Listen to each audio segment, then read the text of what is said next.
A storm was coming, and not just in the sky. A tiny dog shelter on the edge of town was about to lose everything. The lights were out, the food was gone, and the cages were nearly empty, except for Hope.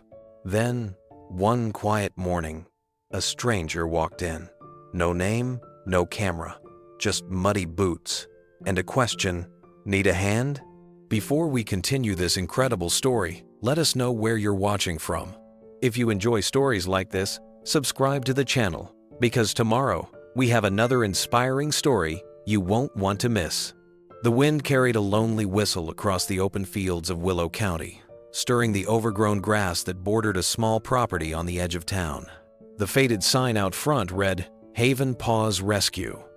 The paint had peeled so badly that the letters looked like ghosts of what they once were. Beyond the sign stood a weather-beaten farmhouse with a tin roof that rattled every time the wind changed.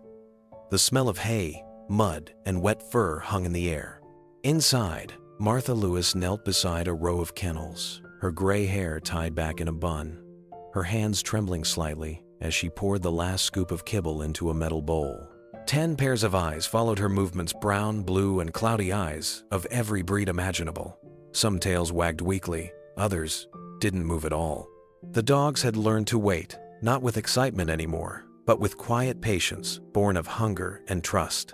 Eli, her son, came in from the back, carrying a leaky bucket.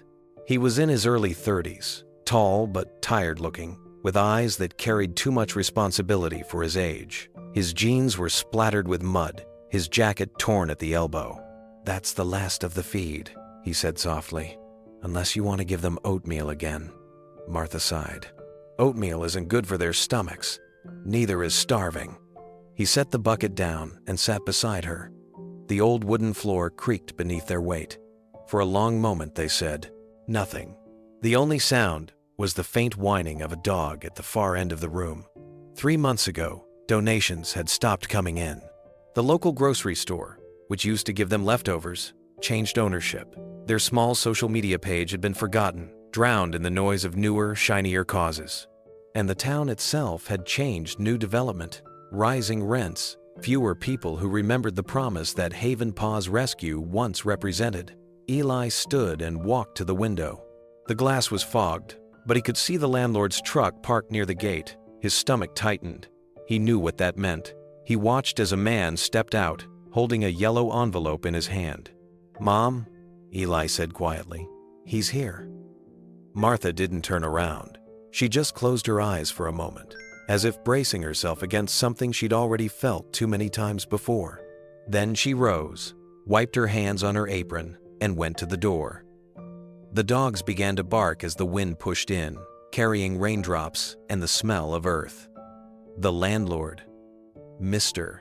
Gibson, handed her the envelope without saying much. "I'm sorry, Martha," he said.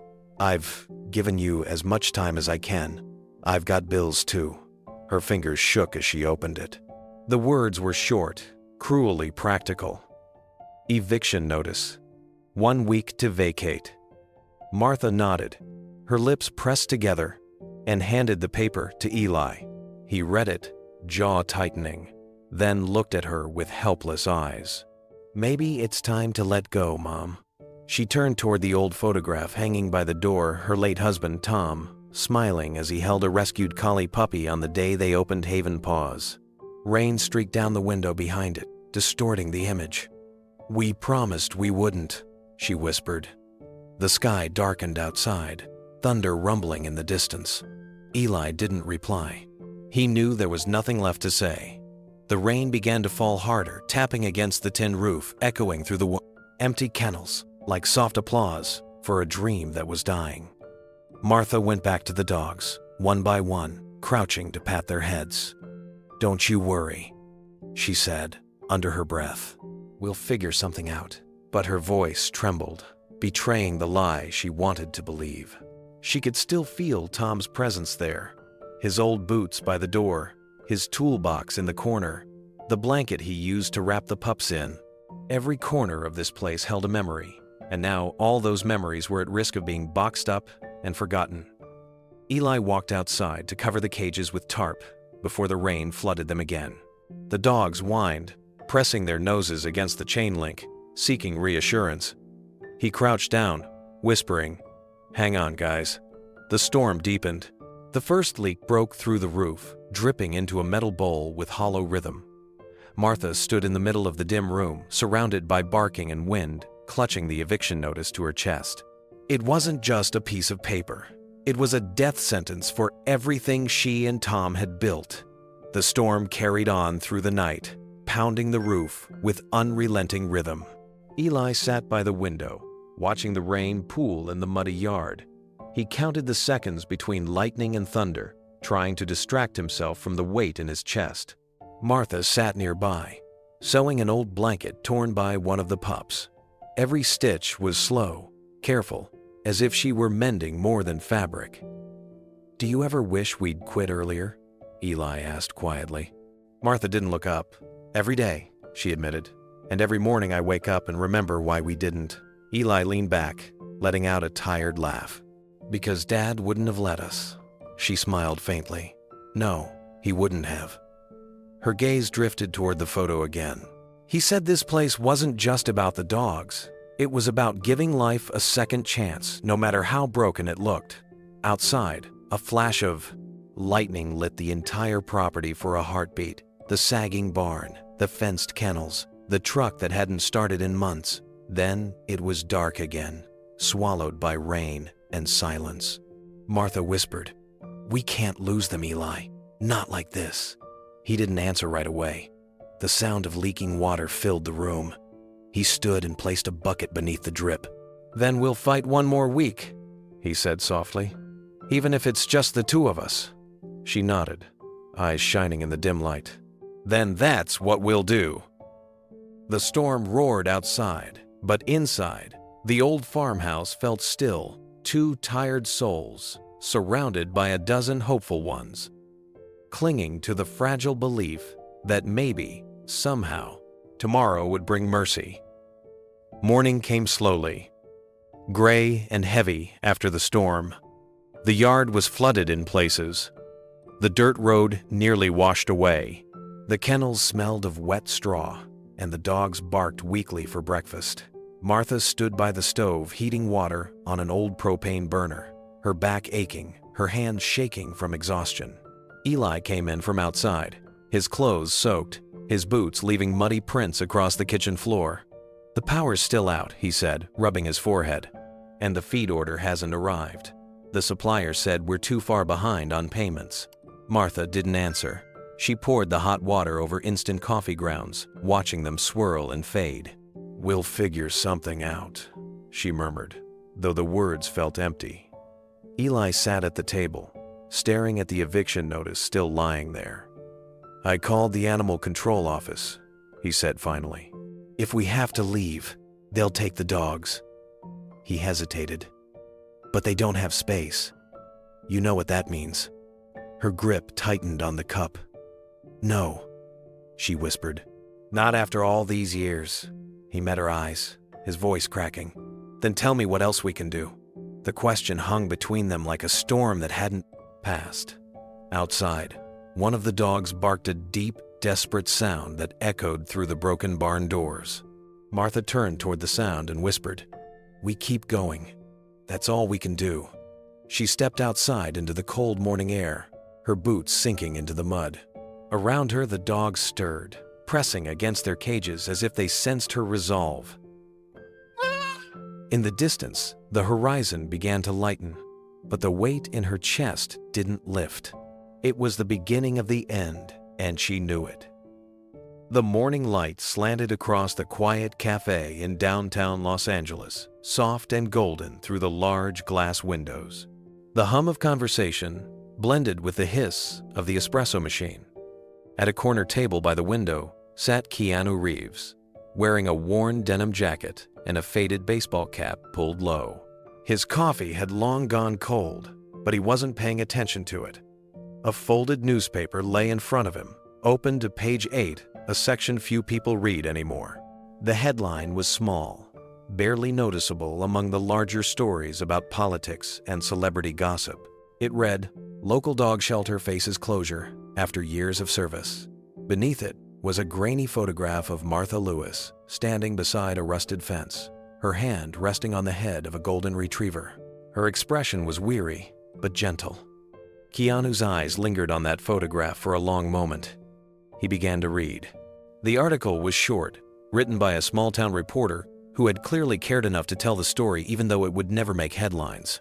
It spoke of Haven Paws Rescue, a shelter run by a widow and her son, fighting to stay open despite overwhelming odds. They had rescued hundreds of dogs over the years, strays, abandoned pets, animals left to die. The words hit him harder than he expected.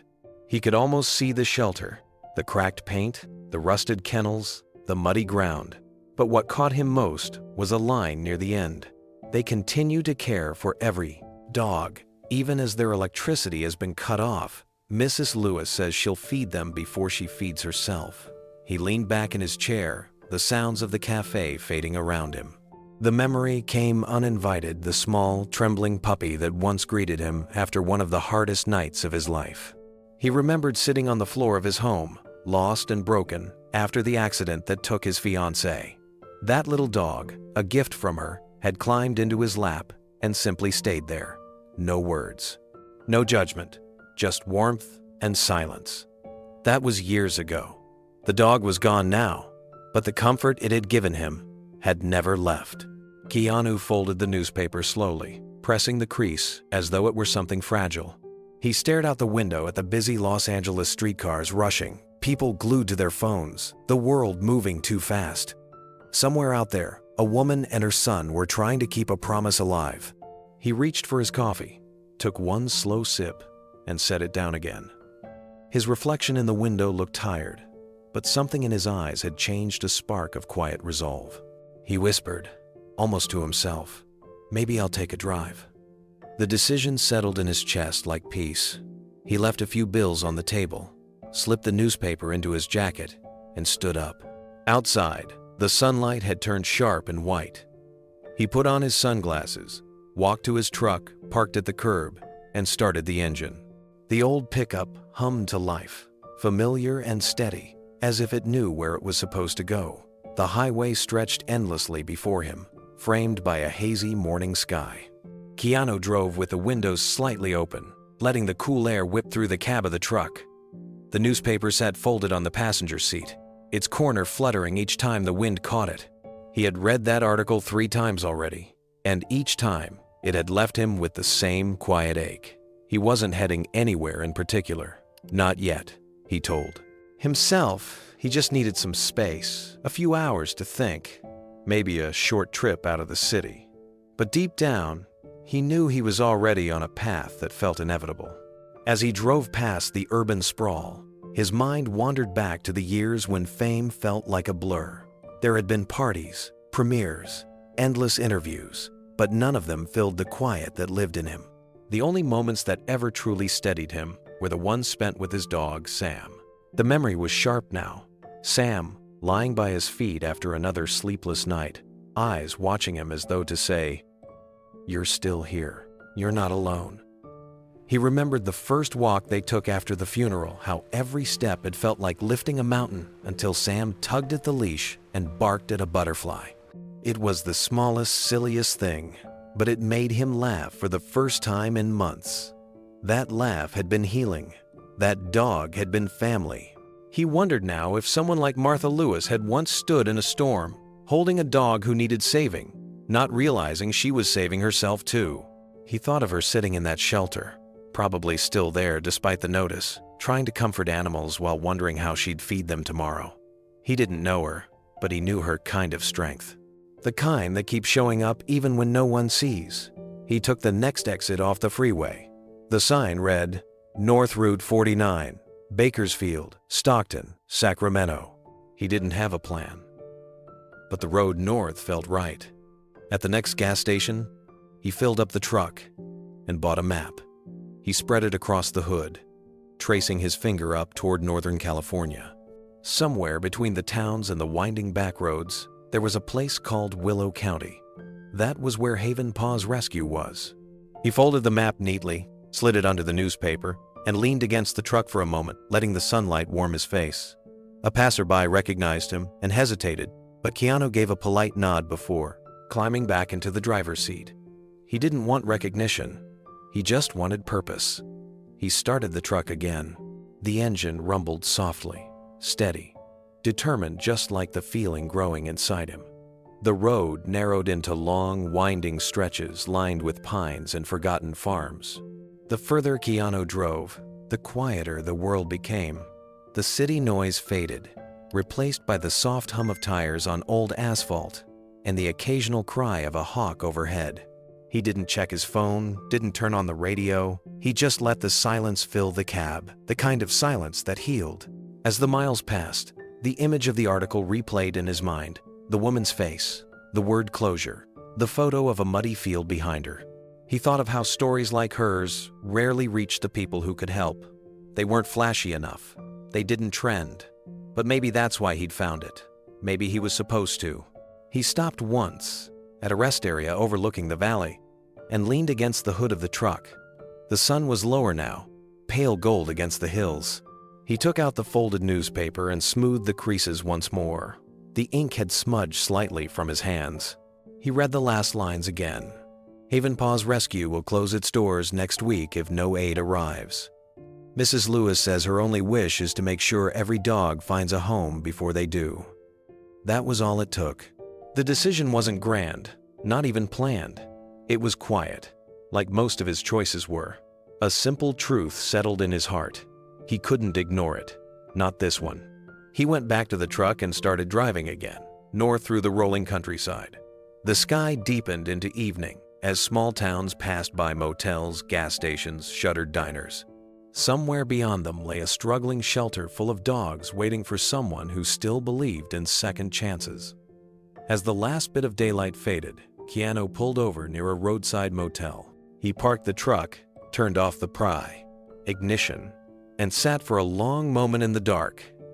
His reflection in the rearview mirror looked older, worn, but alive. He whispered into the quiet cab, "All right then." Inside the motel, he paid cash for a room and carried only one small bag.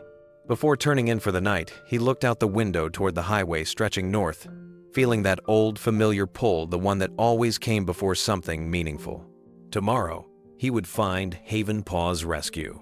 The morning mist still hung low over the valley when the sound of an unfamiliar engine echoed up the gravel driveway. Martha was on the porch, wrapping a tattered shawl around her shoulders, sipping weak coffee from a chipped mug. She squinted into the fog, expecting the landlord or maybe another delivery driver demanding payment. But instead, a dusty old pickup truck came into view, paint faded and windshield streaked from long drives. The truck slowed to a stop near the barn. The driver's door opened and a tall man stepped out, wearing worn jeans, scuffed boots, and an old olive green jacket. His hair was pulled back, streaked with gray. His face calm, but unreadable. He looked like someone used to working with his hands. Martha hesitated. "Can I help you, sir?" she asked, cautious but polite. The man gave a small nod. "Name's John," he said quietly. "Saw your notice in the paper. Thought you could use an extra pair of hands." Eli came out from behind the barn, holding a rake. He looked the stranger up and down, curious but wary. "You mean the ad about volunteers?" John nodded again. "That's the one." Eli frowned slightly. "We didn't think anyone would answer it. It's been up for weeks." "Well," John said with a faint smile, "guess I'm a little late." There was something unassuming about him. He didn't talk much, didn't look around to assess the place or ask for details. He simply waited, standing still in the mud, as if already ready to work. Martha exchanged a quick glance with Eli. Help was help. They didn't have the luxury to ask questions. "We could use it," she said. "It's been a rough few weeks." John gave a simple nod. "Tell me where to start." Within minutes, he had rolled up his sleeves and followed Eli toward the kennels. The smell of wet fur and rust hit him immediately. But he didn't flinch. He began by scrubbing out metal bowls, hosing down the muddy floors, and mending a broken gate, with a kind of quiet focus that made both Martha and Eli stop and watch. He didn't complain about the smell or the mess. He didn't check his phone or ask for breaks. He just worked. At one point, a young shepherd mix barked at him through the cage, teeth bared and fur bristling. John crouched down slowly, not saying a word. He extended his hand and waited. The dog's growl softened into a whimper before it finally pressed its nose against his palm. Eli blinked, surprised. "She doesn't do that for anyone," he said. John just smiled, faintly. "Guess she just needed a minute." By noon, half the kennels were cleaned, the dogs fed, and the yard swept. The quiet stranger had moved through every corner of the shelter like he'd been there for years. Martha stood by the porch, watching him work. Something about him felt different, not just kind, but steady, as if he carried peace with him wherever he went. By early afternoon, the clouds began to break, letting streaks of sunlight fall across the muddy yard. Martha brought out a pot of coffee and 2 chipped mugs, motioning toward the stranger who was tightening the bolts on the kennel gate. "You've been at it since morning," she called. "Come take a break. I can't have a man working himself into the ground." John straightened up, brushing his hands on his jeans. "Appreciate it," he said, "but I'm good. Still a few more cages left to fix." Martha frowned. "At least have something to drink." He gave her a grateful smile. "Maybe later." Then he turned back to the kennels. It wasn't pride or stubbornness, it was focus. The kind of quiet dedication she hadn't seen in a long time. Eli watched from the barn doorway, arms crossed, still unsure what to make of the stranger. "He doesn't talk much, does he?" Martha shook her head. "No, but he listens, and he's gentle with them. That counts for more than words." Eli walked closer, observing the way John handled the dogs. Even the older ones, the ones that usually barked and snapped, seemed to calm in his presence. When he reached Ranger, the scarred pit mix who trusted no one, Eli braced himself, expecting the usual growling fit. But instead, Ranger only sniffed the air and wagged his tail once, cautiously. John knelt beside him, speaking softly enough that Eli couldn't hear the words. He ran his hand slowly down the dog's back. The animal shivered once, then rested its head on his knee. "How did you do that?" Eli asked, unable to hide his surprise. John shrugged lightly. "Just takes patience. They usually tell you what they need. You just have to listen." Eli smiled for the first time that day. Most people don't stick around long enough to figure that out. John glanced up. Most people don't think dogs can teach them anything. The two worked side by side through the rest of the afternoon. They repaired fencing, replaced feeding trays, and hauled away debris from the storm. John's movements were careful, methodical. He never rushed, never complained. There was something almost meditative about the way he moved, as if every small act, tightening a latch, sweeping a walkway, mattered deeply. When the sun began to dip toward the horizon, Martha brought out a tray of biscuits and fresh water. She stood for a moment watching them work, then set the tray on a nearby crate. The golden light caught the lines in her face, making her look both tired and proud. Eli walked over to grab a biscuit. "He fixed more in one day than I've done in a week," he said with a small laugh. "You think he's one of those retired vets or something?" Martha didn't answer right away. She looked toward John, who was now mending the last kennel in silence. There was something about him she couldn't quite place. "I don't know who he is," she said softly, "but I know this. He's got a good heart." As the last rays of sunlight slid behind the trees, the last one, shelter grew quiet again. The dogs, once restless and hungry, now lay curled in their kennels, fed and dry. The smell of damp earth still lingered, but for the first time in weeks, it mixed with something hopeful. Fresh hay, clean water, the faint scent of soap from the buckets John had used.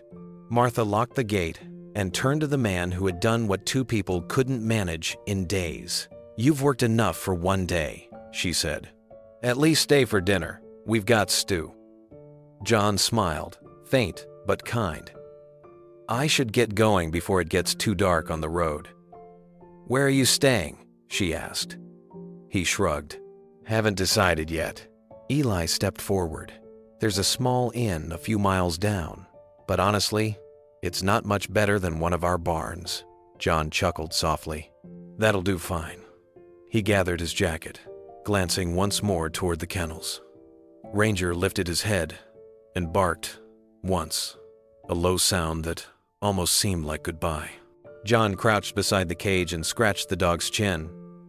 "You did good today," he murmured. "Keep looking after them." Martha stood on the porch as he headed toward the truck. "If you come back tomorrow," she said, "there'll be coffee waiting." He turned, gave a small nod, and smiled. "I'll hold you to that." The truck's headlights flickered on, cutting through the dusk. They watched until it disappeared down the road, leaving only the hum of crickets and the distant sound of barking fading into the night. Eli exhaled, crossing his arms. "Think we'll see him again?" Martha looked toward the road where the taillights had vanished. "If there's any good left in this world," she said softly, "I think we just met a piece of it." Eli didn't reply. He only looked around the shelter, the clean cages, the dogs sleeping peacefully, the quiet that didn't feel so heavy anymore. Something had shifted. For the first time in months, the air at Haven Paws Rescue felt alive again. Not saved, not fixed, but alive, as if hope had quietly walked through their gate in muddy boots, done its work, and slipped away before anyone could thank it. Martha smiled faintly to herself. "He's got a good heart, that one." The next morning broke clear and bright. The rain finally gone, but the ground still soft beneath the weight of the night before. Keanu, still going by John, pulled up in his truck just as the sun began to crest the treetops. The early light caught on the damp grass, turning every drop of water into a spark of gold. Eli was already outside hauling buckets of feed. When he heard the truck door slam, he turned and grinned. "You came back." Keanu nodded, slipping his hands into his jacket pockets. "Told you there'd be more work to do." Martha stepped onto the porch, shading her eyes. "You weren't kidding about keeping promises," she said. "You sure you want to spend your day covered in mud again?" He smiled faintly. Could be worse ways to spend a day. Without another word, he joined Eli at the kennels. They worked side by side, hauling bags of straw, refilling water troughs, and cleaning out old bedding that had gone damp from the storm. The air smelled of wet earth and hay, but for once it didn't feel heavy. It felt alive, like the farm itself was starting to breathe again. Keanu didn't talk much. He moved steadily, each action deliberate and calm. He had a way of making even the dogs relax. When one barked too loudly or lunged at the gate, he'd crouch down, meet their eyes, and wait. Within seconds, the tension always broke. By late morning, they had finished cleaning every kennel. Martha handed out sandwiches wrapped in wax paper, insisting on a break. Keanu thanked her, sat by the fence, and watched as Daisy, the disabled golden retriever, hobbled toward him. Her back leg dragged slightly behind her, the result of an old injury. He knelt beside her and ran a gentle hand over her fur. "Hey there, sweetheart," he said softly. Daisy leaned her head against his arm, her eyes closing with trust. Eli watched from a distance, chewing his sandwich. "That dog barely lets me near her," he muttered. Martha smiled. "Animals can tell when someone's got a steady heart." Keanu spent the next hour building something from scrap wood he found near the barn. Eli came over, puzzled. "What's that supposed to be?" Keanu brushed sawdust from his hands. "A ramp. She shouldn't have to drag herself up that step every day." Eli blinked. "You saw that?" He nodded. "Hard to miss." By the time the ramp was done, Daisy tested it hesitantly, then walked up it, tail wagging. Martha clapped her hands together, eyes wet. "Well, I'll be. You just made her life a whole lot easier." Keanu just smiled, brushing mud from his jeans. She did all the work herself. The day grew warmer, and for the first time in weeks, Haven Paws Rescue felt alive again. The dogs barked, not out of fear, but excitement. The scent of fresh straw filled the air, mingled with soap and sunlight. Keanu, still known only as John, moved from one task to the next without pause. He fixed a leaking pipe near the outdoor pens, repaired a loose gate hinge, and even unclogged the old drain that had backed up for months. Eli watched him with a mix of admiration and disbelief. "You sure you don't do this for a living?" he asked, leaning on a rake. John looked up from where he was tightening a bolt. "Not exactly." "You a carpenter? Mechanic?" He gave a small shrug. Just passing through. Eli frowned slightly, but didn't press. There was something about the man that didn't invite questions. Not secrecy, just quietness. When they broke for water, Eli sat beside him under the shade of an old oak tree. The sound of dogs panting and birds chirping filled the stillness. You know, Eli said after a while, most people wouldn't drive all this way just to shovel mud and fix kennels. Why'd you do it? John took a sip from his water bottle, thoughtful. I read about this place, figured it needed a hand. That simple? He nodded. Doesn't have to be complicated. Eli studied him, sensing there was more behind those few words, but the man's calm expression didn't waver. He looked toward the dogs, eyes soft. They remind me of people, you know, he said. They wait, they hope, and even when they're hurt, they still trust that someone's coming back for them. Eli smiled faintly. Guess that's why we keep trying. The afternoon passed in a rhythm of quiet work. Martha prepared a fresh batch of food, humming under her breath, while Eli and John lifted heavy bags of feed and stacked them in the shed. Every so often, a dog would bark, and John would glance over, nodding like he understood what they were saying.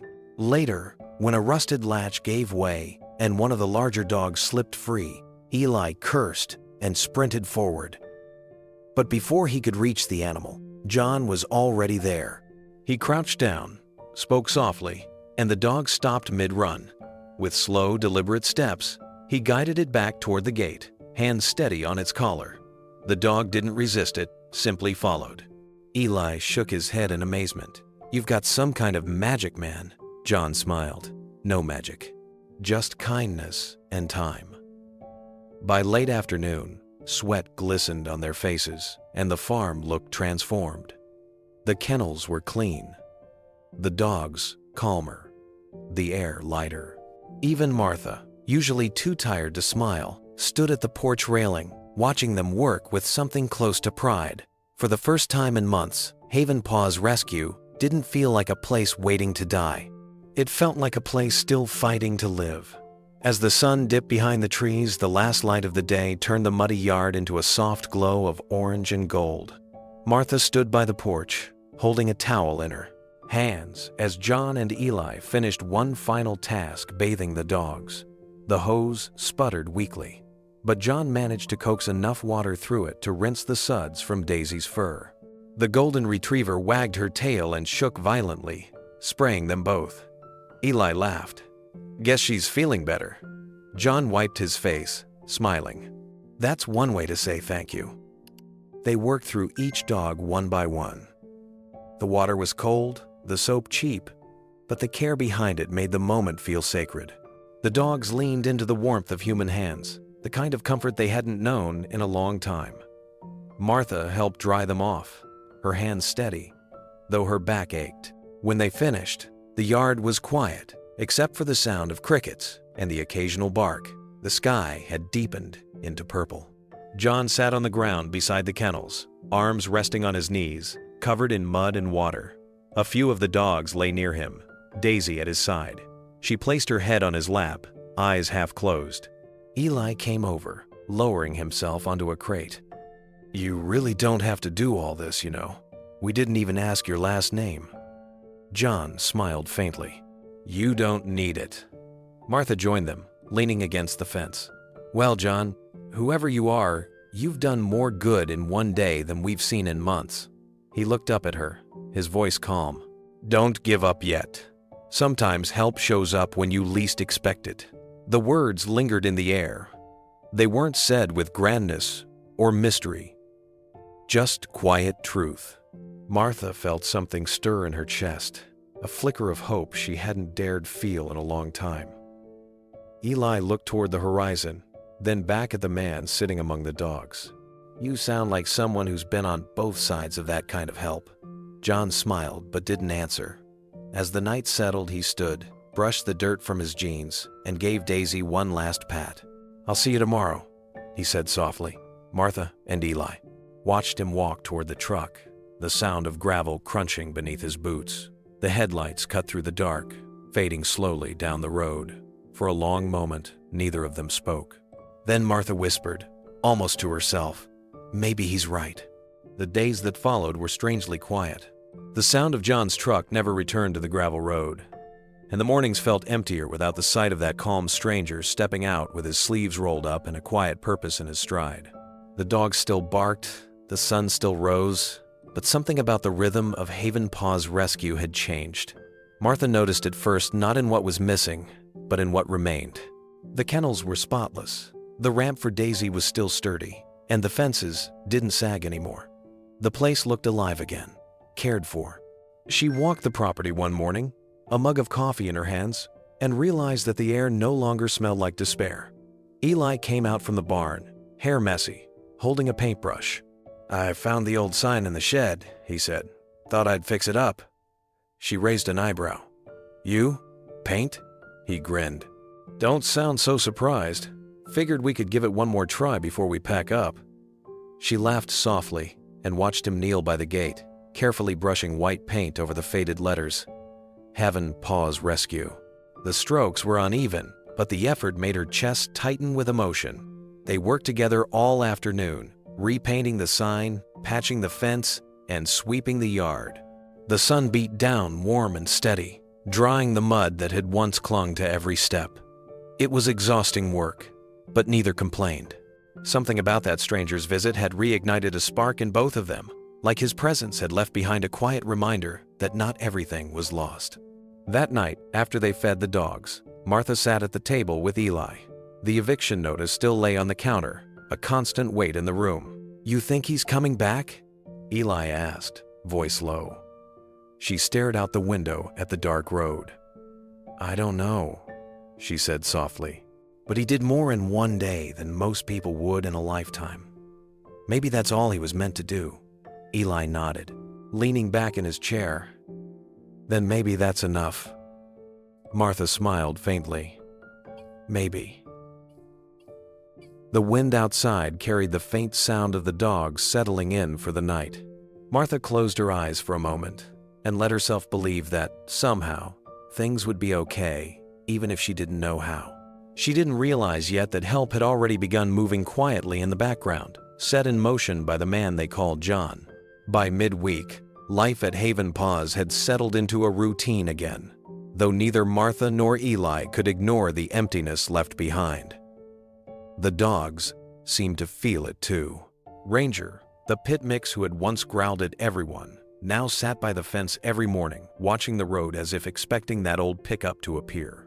Daisy, the golden retriever, often limped to the gate and lay down in the sun, waiting for the man who had built her ramp. Martha would stand on the porch, drying her hands on her apron, and watch them both. There was something heartbreaking about it, the way animals remembered kindness longer than people did. Eli worked harder than ever.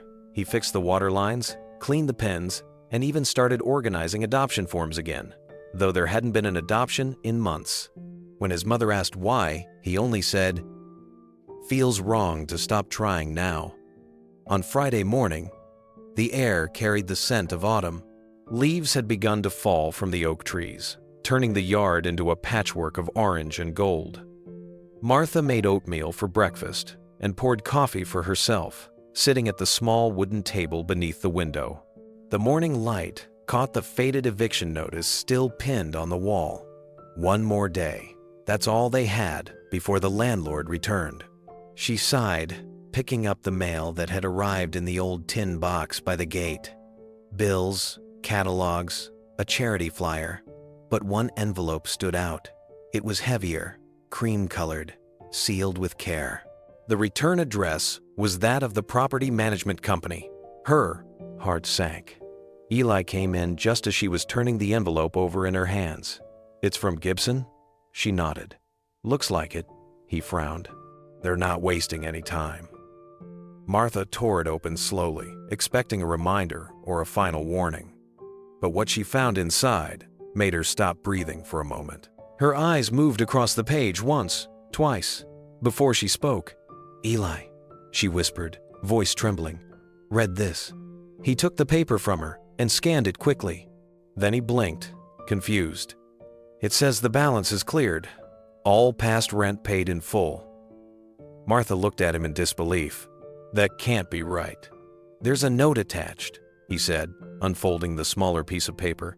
They leaned closer together as Eli read aloud. From someone who believes kindness deserves a second chance. Martha's hand went to her mouth. Tears welled up instantly, blurring her vision. What does that mean? Eli stared at the letter again, stunned. It means someone just saved us. The room fell silent, except for the faint sound of the dogs barking outside, as if they somehow knew the tide had turned. Martha sat down heavily, clutching the letter to her chest, the weight of relief and disbelief washing over her like sunlight after a long storm. Martha sat for a long time, staring at the letter, as if afraid it might disappear. Her hands trembled, but there was warmth behind her tears. For weeks she had lived under the weight of loss, waiting for the end to come. And now, without warning, a new beginning had arrived in a plain envelope. Eli paced the kitchen, running his hand through his hair. Who would do something like this? It's not a small amount, Mom. That's months of back rent. She wiped her cheeks and laughed through her tears. An angel, maybe. Or that guy, Eli said suddenly. John. Martha looked up, startled. You think so? He nodded slowly. It has to be. Who else would even know about our rent? He was here. He saw everything. Martha shook her head gently, still smiling. He didn't even ask for our last names. He wouldn't have known how to reach us. Maybe he did, Eli said softly. Maybe he just didn't want us to know how. They sat in silence, the morning light spilling across the worn table, glinting off the rim of the coffee cups. The words on the page felt like a miracle. No fanfare, no conditions, no explanation, just compassion in its purest form. Outside, the dogs barked excitedly. Daisy ran up the ramp, tail wagging hard enough to knock over her food bowl. Ranger barked toward the open road, the same road where the stranger's truck had vanished a week earlier. Martha stepped outside and looked toward the horizon. The air was cool, carrying the faint scent of pine and wet grass. She whispered to no one in particular, "Whoever you are, thank you." Eli came to stand beside her. He folded the letter and tucked it safely into his jacket pocket. "Guess we've got work to do," he said. "If someone believes we deserve a second chance, we better live up to it." Martha smiled, her eyes still bright with tears. "Then let's start by feeding our heroes." She walked toward the kennels, her steps lighter than they had been in months. The dogs greeted her with eager tails and hopeful eyes. For the first time in a long time, her heart didn't ache with fear. It pulsed with gratitude. Haven Paw's rescue wasn't just saved by money. It was saved by kindness. And though they didn't know it yet, the stranger who brought that kindness wasn't finished with them. A week after the letter from the landlord, the air around Haven Paw's rescue felt different. Hope had taken root again, quietly but firmly. The kennels were cleaner, the grass trimmed, and the dogs barked with a kind of joy that had been missing for months.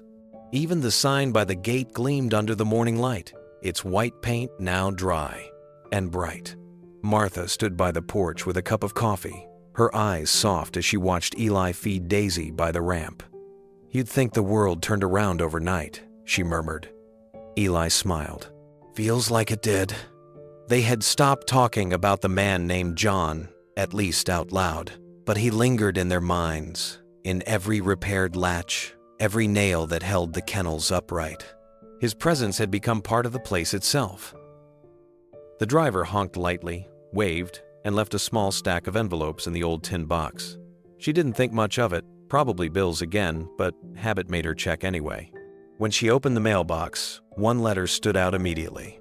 Thick paper, official seal, return address, printed neatly across the top. Benedict Charitable Foundation. Her brow furrowed. "Eli," she called. "You expecting anything from a foundation?" He wiped his hands on his jeans and walked over. "No. Why?" She handed him the envelope. It was heavier than usual, the kind of weight that hinted at importance. Eli tore it open carefully, unfolding the papers inside. His eyes scanned the first few lines, and his breath caught. "What is it?" Martha asked, her heart suddenly pounding. He handed it to her. "It's a transfer receipt, a wire deposit to our account $150,000. For a moment, neither spoke. The number looked unreal on the page, typed in bold beneath the words, "Donation Confirmation." Martha's hands began to shake. "That can't be right." Eli pointed to the line near the bottom. "Look, it says it was made anonymously through the foundation. No name, no address, just a message." She squinted, her eyes landing on the small printed words beneath the signature line. "In honor of every dog who ever loved unconditionally." Her lips trembled as tears filled her eyes. "Oh my Lord." Eli exhaled slowly. "That's enough to pay everything we owe, and then some." Martha pressed the paper against her chest, her voice breaking. "Who would do this?" Eli looked toward the horizon where the road disappeared behind the trees.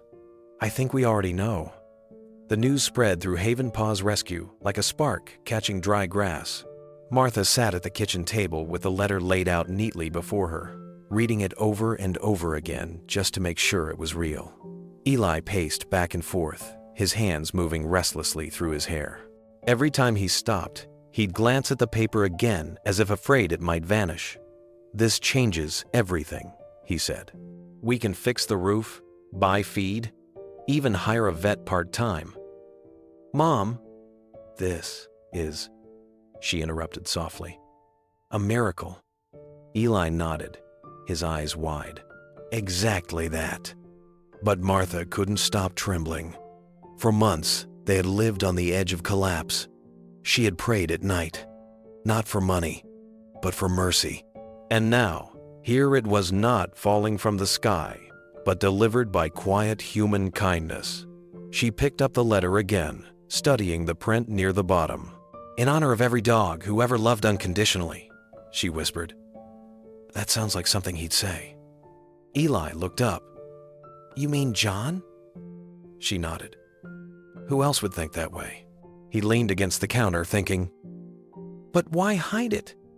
Why not tell us?" Martha smiled faintly through her tears. Maybe because it was never about being thanked. They sat together in silence for a while, listening to the sounds of the dogs outside. The barks seemed livelier, the air sweeter. For the first time in a long time, Martha felt something she hadn't dared to feel: security. That afternoon, she called the bank to confirm.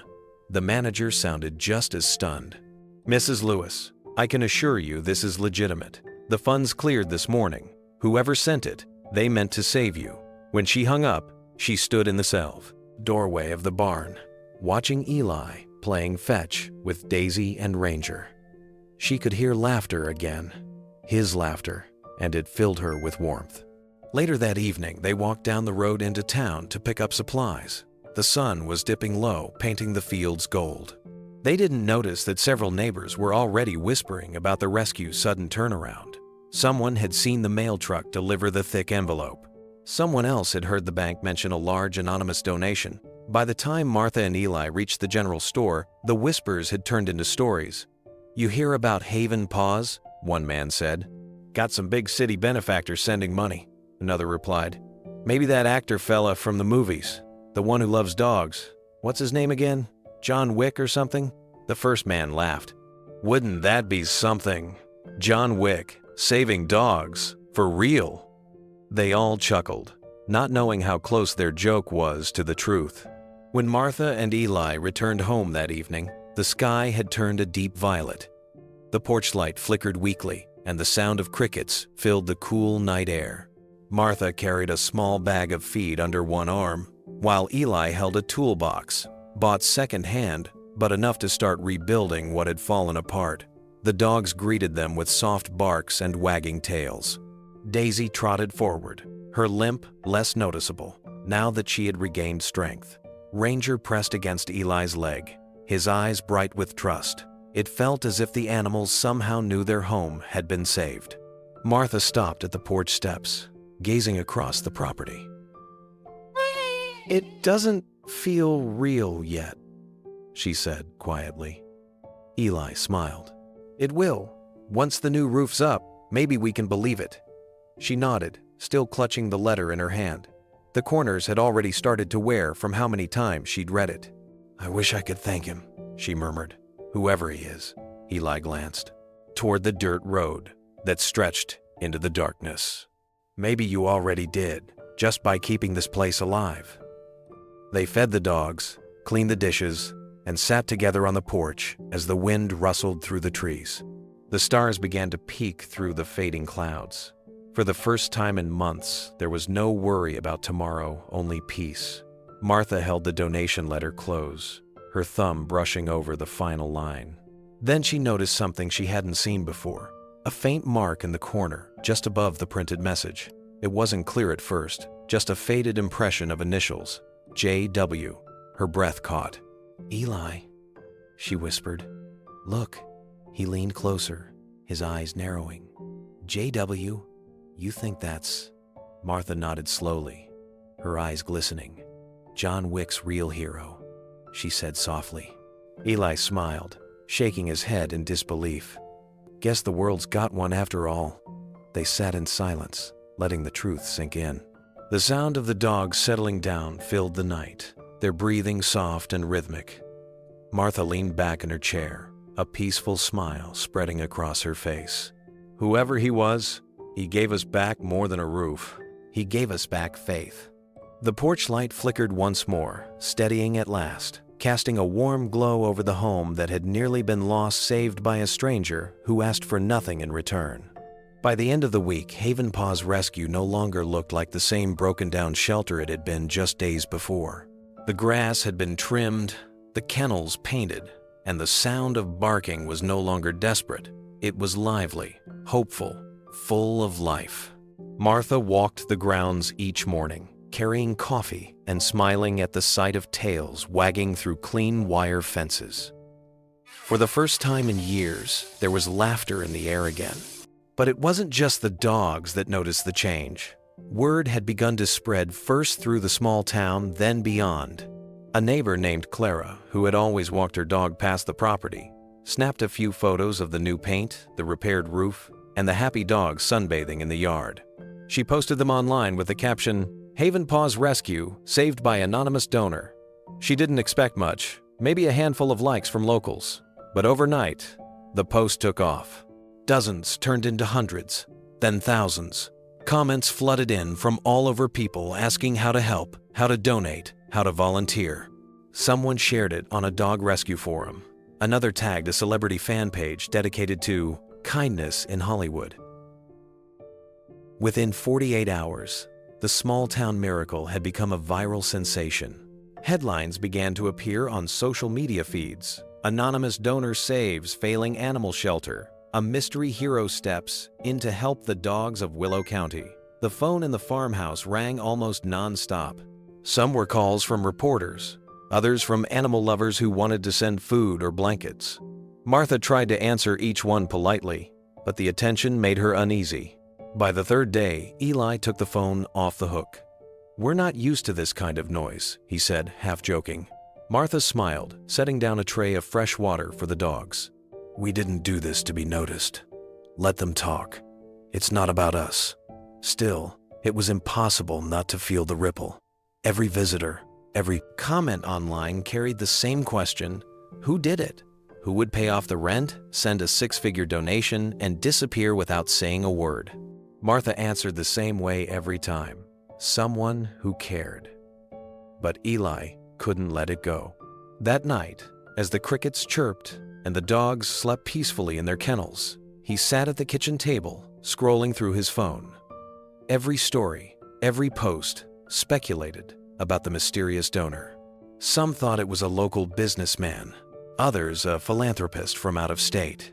Eli stared at the faint initials on the donation letter, J.W., and felt a tug of curiosity he couldn't ignore. He remembered the quiet man who had shown up in muddy boots, worked without asking for anything, and spoke with the kind of calm that came from being used to eyes on him, but choosing to remain unseen. Eli sat in silence, the glow of his phone casting pale light across the table. The farmhouse was quiet except for the soft hum of the refrigerator and the distant sound of rain against the window. He opened his search bar and typed the word slowly, uncertain of what he was looking for: John Wick actor. The results filled his screen instantly. Articles, movie posters, interviews, all with the same name attached: Keanu Reeves. Eli stared at the photos, scrolling slowly. The man in the pictures looked different in his suits and red carpet lights, but the eyes were the same. Calm, kind, patient. He clicked on one photo, a candid shot of Keanu smiling beside a dog at a film event. The way he crouched down, the gentle hand resting on the dog's head. It was exactly how he'd seen John kneel beside Ranger that day at the shelter. His heart skipped. He leaned closer to the screen, whispering, "No way."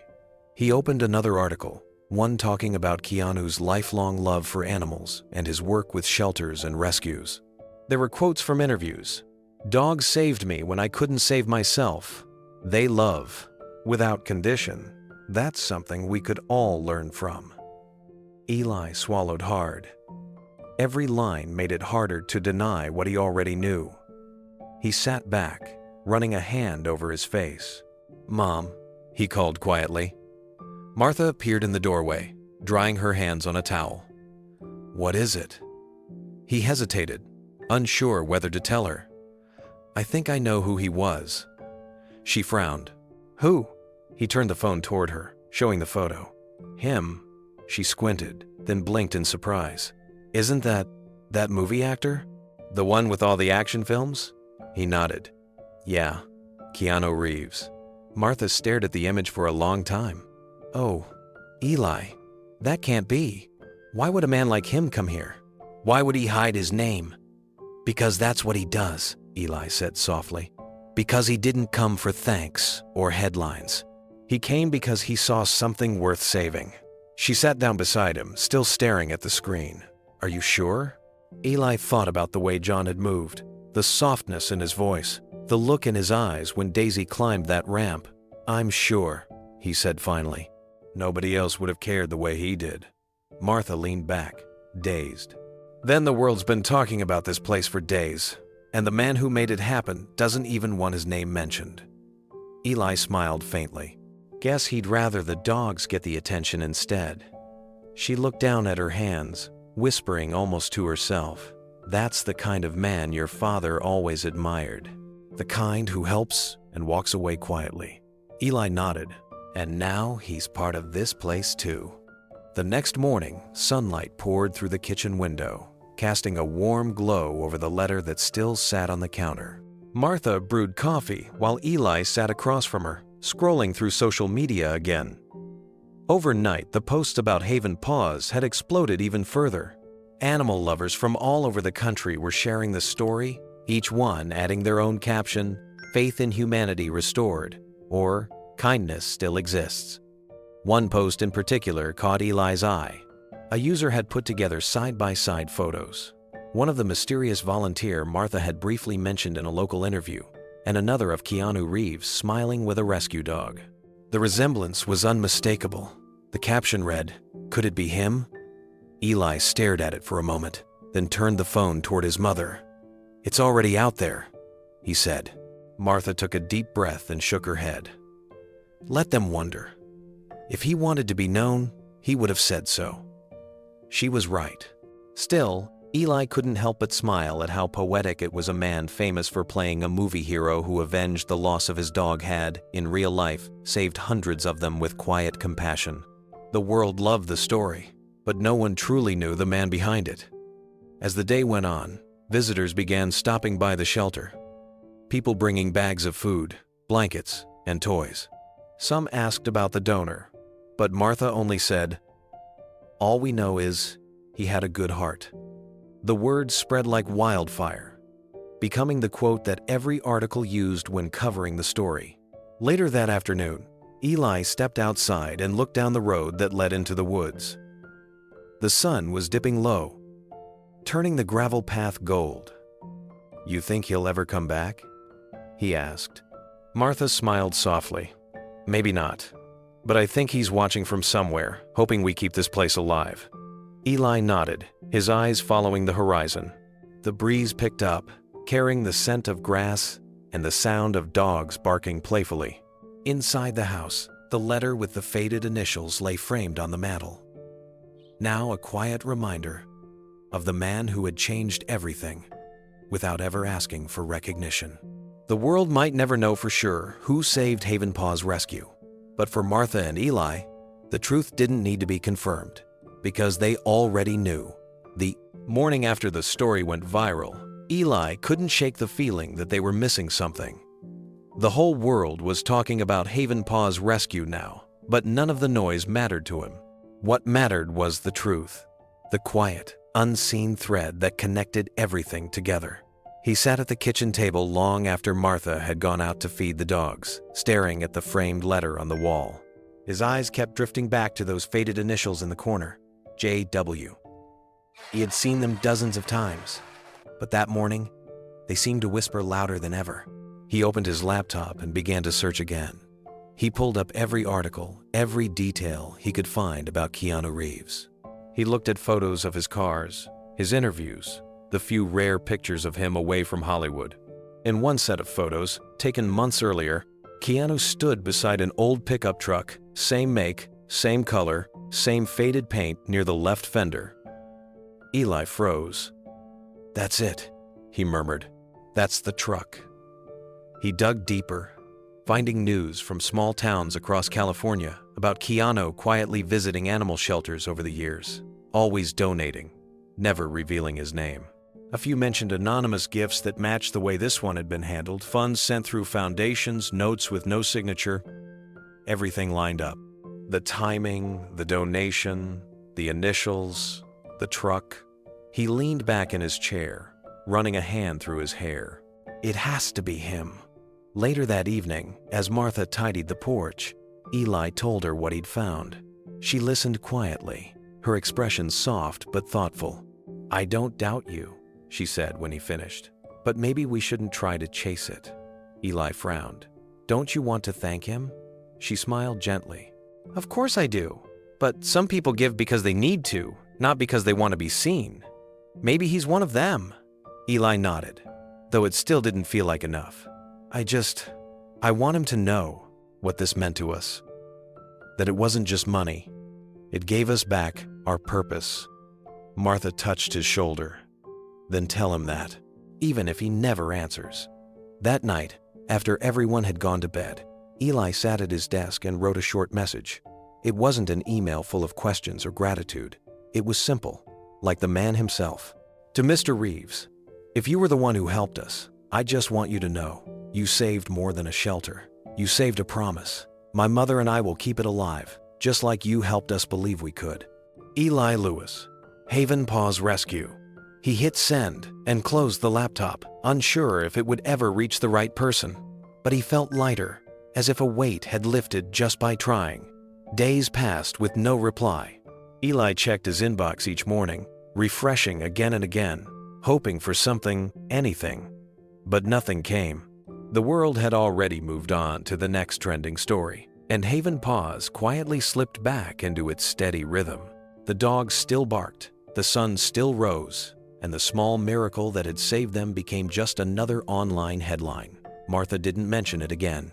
She focused on the work, sweeping the porch, feeding the animals, greeting the new volunteers who showed up after seeing their story online. She liked the quiet life, the one without interviews or cameras. And though she could see Eli's disappointment, she hoped he would find peace in knowing that sometimes silence was its own kind of answer. Then, one morning, a small envelope arrived in the mail. No return address, no markings, except their shelter's name written in neat, careful handwriting. Martha almost threw it out with the usual stack of donations and letters from well-wishers, but something about it stopped her. The envelope was different. Heavy paper, slightly creased, sealed with a single dab of dark blue wax. She called for Eli. "You might want to open this one." He tore it gently along the edge, and a folded note slipped out. It was written in smooth black ink, the handwriting clean and steady. "Some acts of kindness don't need names attached. Just keep helping them. That's all that matters." There was no signature, only a small ink stamp near the bottom, a paw print. Martha's breath caught in her throat. "Oh, Eli." He stared at the letter, his hands trembling. The handwriting was familiar, He could see it in his mind, the way John had written on the scrap of paper when labeling food for the dogs, the way he'd marked notes for repair supplies before leaving that first evening. The loops, the clean precision, it was the same. "It's him," Eli said softly. "It's really him." Martha didn't speak. She just reached out, tracing the tiny paw print with her finger. It wasn't elaborate, but it was everything. The final confirmation they didn't need to ask for, delivered in the simplest, most human way possible. Tears welled up in her eyes. "He didn't want us to know. He just wanted us to keep going." Eli smiled, his own eyes glistening. "Then that's exactly what we'll do." They stood together in the quiet kitchen, the letter between them. Outside, the dogs barked and played in the yard, the sound filling the air with life. The morning sunlight poured through the window, landing on the table and illuminating the page like a small blessing. Martha found an old frame in the storage room, one that once held a faded picture of her husband and their first rescue dog. She carefully replaced the photo with the letter. Above it, she and Eli hung a wooden plaque they had sanded and painted together. In simple, carved letters, it read, "Kindness lives here."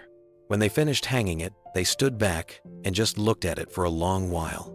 It wasn't a monument, not a trophy or headline, just a quiet acknowledgement of what one stranger had done and the message he left behind. That night, as Martha locked the front gate, she looked up at the stars and whispered, "Thank you, whoever you are." Eli was sitting by the kennels, Daisy curled up beside him, Ranger sleeping at his feet. "You think we'll ever see him again?" he asked. Martha smiled faintly. "I think we already do," she said. "Every time someone chooses to help without asking for credit. Every time kindness speaks louder than fame." He nodded, understanding now. The world might never confirm it, but the truth didn't need to be spoken aloud. It lived right there, in that letter, in the paw print, in the quiet heart of Haven Paw's rescue. Spring came early that year, and with it, a new life for Haven Paw's rescue. The small shelter that once looked forgotten now thrived with purpose. The money from the donation had been put to work carefully, every dollar stretched, every improvement made with love. The roof that once leaked during storms had been replaced with sturdy metal. The kennels, once rusted and cramped, now stood in neat rows, freshly painted, warm, and safe. Eli spent most of his days covered in sawdust and dirt, building new pens and leveling the ground for what would soon become their small veterinary clinic. Volunteers came from nearby towns, students, retired teachers, even a few families who had adopted from Haven Paws years before. Martha moved through it all with the quiet pride of someone who had survived the storm. She coordinated deliveries, organized feeding schedules, and oversaw the endless stream of donations that arrived daily. Bags of dog food lined the porch, blankets filled every corner of the barn, and kind letters poured in from across the country. One morning, a young girl named Clara, no older than 12, arrived with her mother. She shyly asked if she could help. Martha handed her a small brush and guided her toward a nervous terrier in the corner. "Gentle hands," she said softly. "That's all they need." The girl nodded and began brushing slowly, speaking to the dog in quiet tones. Eli watched from a distance, smiling. "She's got the touch," he said. Martha nodded. "Maybe we should start a program for kids. Teach them to care for animals. Let them see what compassion looks like before the world tries to take it away." By summer, that idea had become real. The Haven Paws volunteer program brought in students from nearby schools every weekend. They cleaned kennels, walked dogs, and learned basic veterinary care. Some even helped Eli build a small play area where the rescues could run free. The laughter of children echoed across the property, blending with the joyful barking of dogs. The place that once held the weight of despair now overflowed with energy and hope. One afternoon, while watching the kids work, Martha felt something stir deep in her chest, a mix of gratitude and disbelief. "He gave us back more than a roof," she whispered. "He gave us a way to keep this going." Eli, standing beside her, nodded. "Then we better make it count." As the months passed, the shelter continued to blossom into something that neither Martha nor Eli could have ever imagined. The once quiet property now buzzed with life and laughter. On weekends, families came from neighboring counties to volunteer, bringing food, toys, and open hearts. The shelter's story, what the papers now called the miracle at Haven Paws, had become a symbol of hope. Eli spent his mornings training volunteers, showing them how to properly handle the animals. He taught them how to approach fearful rescues, how to recognize the signs of trauma, and how patience could turn a trembling dog into a trusting one. He had a gift for it, and Martha often caught herself smiling as she watched him lead groups of children across the yard, their hands clutching leashes attached to dogs that had once known nothing but fear. Every inch of the farm carried the mark of transformation. The old barn had been converted into a clean, organized clinic with new equipment donated by a veterinary school 2 towns over. The local feed store donated food at half price. A carpenter volunteered his weekends to build custom kennels with wooden floors and warm insulation. Even the front gate looked new. A local artist had painted a mural of dogs running freely through open fields, and beneath it, in small white letters, were the words that had become Haven Paw's quiet motto: "Kindness lives here." Martha spent her evenings responding to letters from across the country. Some came from other shelters struggling to survive. Others were from strangers who had been moved by their story. People who said it reminded them that compassion still mattered. She kept a stack of those letters by her bed, reading 1 or 2 before sleeping each night. One morning, Martha sat at her desk with a pen in hand, staring at the logo of the Willow County Times, the same small paper that had once written the heartbreaking piece about their impending closure. She smiled softly and began writing. To the reporter who shared our story when no one else cared, we wanted to thank you. Because of that article, the right person found us. We don't know his name, and we don't need to. What matters is what he gave us, not just a second chance, but a reminder that compassion still exists in this world. Please share our gratitude with your readers and tell them that Haven Paws Rescue is alive and well. With love and thanks, Martha and Eli Lewis. She sent the letter the next day without expecting much. But just like before, the story spread far beyond their small town. Within a week, a new headline appeared online and in print: "The Stranger Who Saved the Dogs." The article included new photos, Martha holding Daisy on the porch, Eli surrounded by children and wagging tails, and the now famous mural on the front gate. The story went viral again, this time even faster than before. News outlets picked it up across the country, and donations poured in from people who simply wanted to be part of the goodness. Some sent $10, others sent thousands. Messages flooded their inbox with words like, "Faith restored," "Thank you for proving kindness still wins," and "The world needed this." Through it all, Martha refused every interview request. When asked about the mysterious donor, she always gave the same gentle answer. It wasn't about who he was, it was about what he did. And that's enough. Eli, however, couldn't help smiling each time someone mentioned the name John Wick. It had become a kind of town legend now. Maybe it really was him, people would whisper. Maybe that actor drove out here himself. Some said it as a joke, but others said it like a prayer, believing in the kind of goodness that didn't need to make sense. At night, when the lights dimmed and the dogs slept peacefully, Martha would walk through the rows of kennels, pausing at each one to whisper goodnight. She always ended her rounds at the framed note on the wall, the one with the paw print, and rested her hand against the glass. "Whoever you are," she would whisper, "thank you for reminding us that kindness doesn't disappear. It just waits for someone brave enough to show it." Haven Paws Rescue stood strong, no longer a place of sorrow, but a living testament to what compassion can rebuild when the world isn't watching. The morning light crept softly into Keanu's Los Angeles apartment, warming the hardwood floors and painting the walls in shades of gold. The city outside was already alive. The faint hum of traffic, the occasional siren, the rhythm of a place that never truly slept. But inside, everything was still. Keanu sat by the window, dressed in a worn black t-shirt and jeans, a mug of tea cooling beside him. The dog lifted his head briefly, blinked once, and went back to resting. On the coffee table lay a tablet. the screen glowing with an article. The headline read, "The Stranger Who Saved the Dogs." Beneath it, a photo of Martha and Eli Lewis smiling in front of a freshly painted gate. "Kindness lives here," written in white letters above them. Keanu read slowly, his finger scrolling as he took in every detail. The words described the revival of Haven Paws Rescue, the new kennels, the children's volunteer program, the second life given to a place that had almost vanished. But what struck him most wasn't the story itself. It was the way the journalist wrote about compassion. "Some people make noise with their kindness," the article said. "Others change the world quietly, one small act at a time." Keanu smiled faintly. His thumb hovered over the screen, tracing the sentence. He leaned back, exhaling through his nose. Sam lifted his head again, sensing the shift in his tone, and nudged his leg gently. "Looks like they made it, buddy," Keanu said softly. Sam's tail thumped once against the floor. Keanu reached down and rubbed the dog's neck, feeling the warmth beneath his fingers. The simple contact grounded him. There were no cameras, no applause, no grand gestures.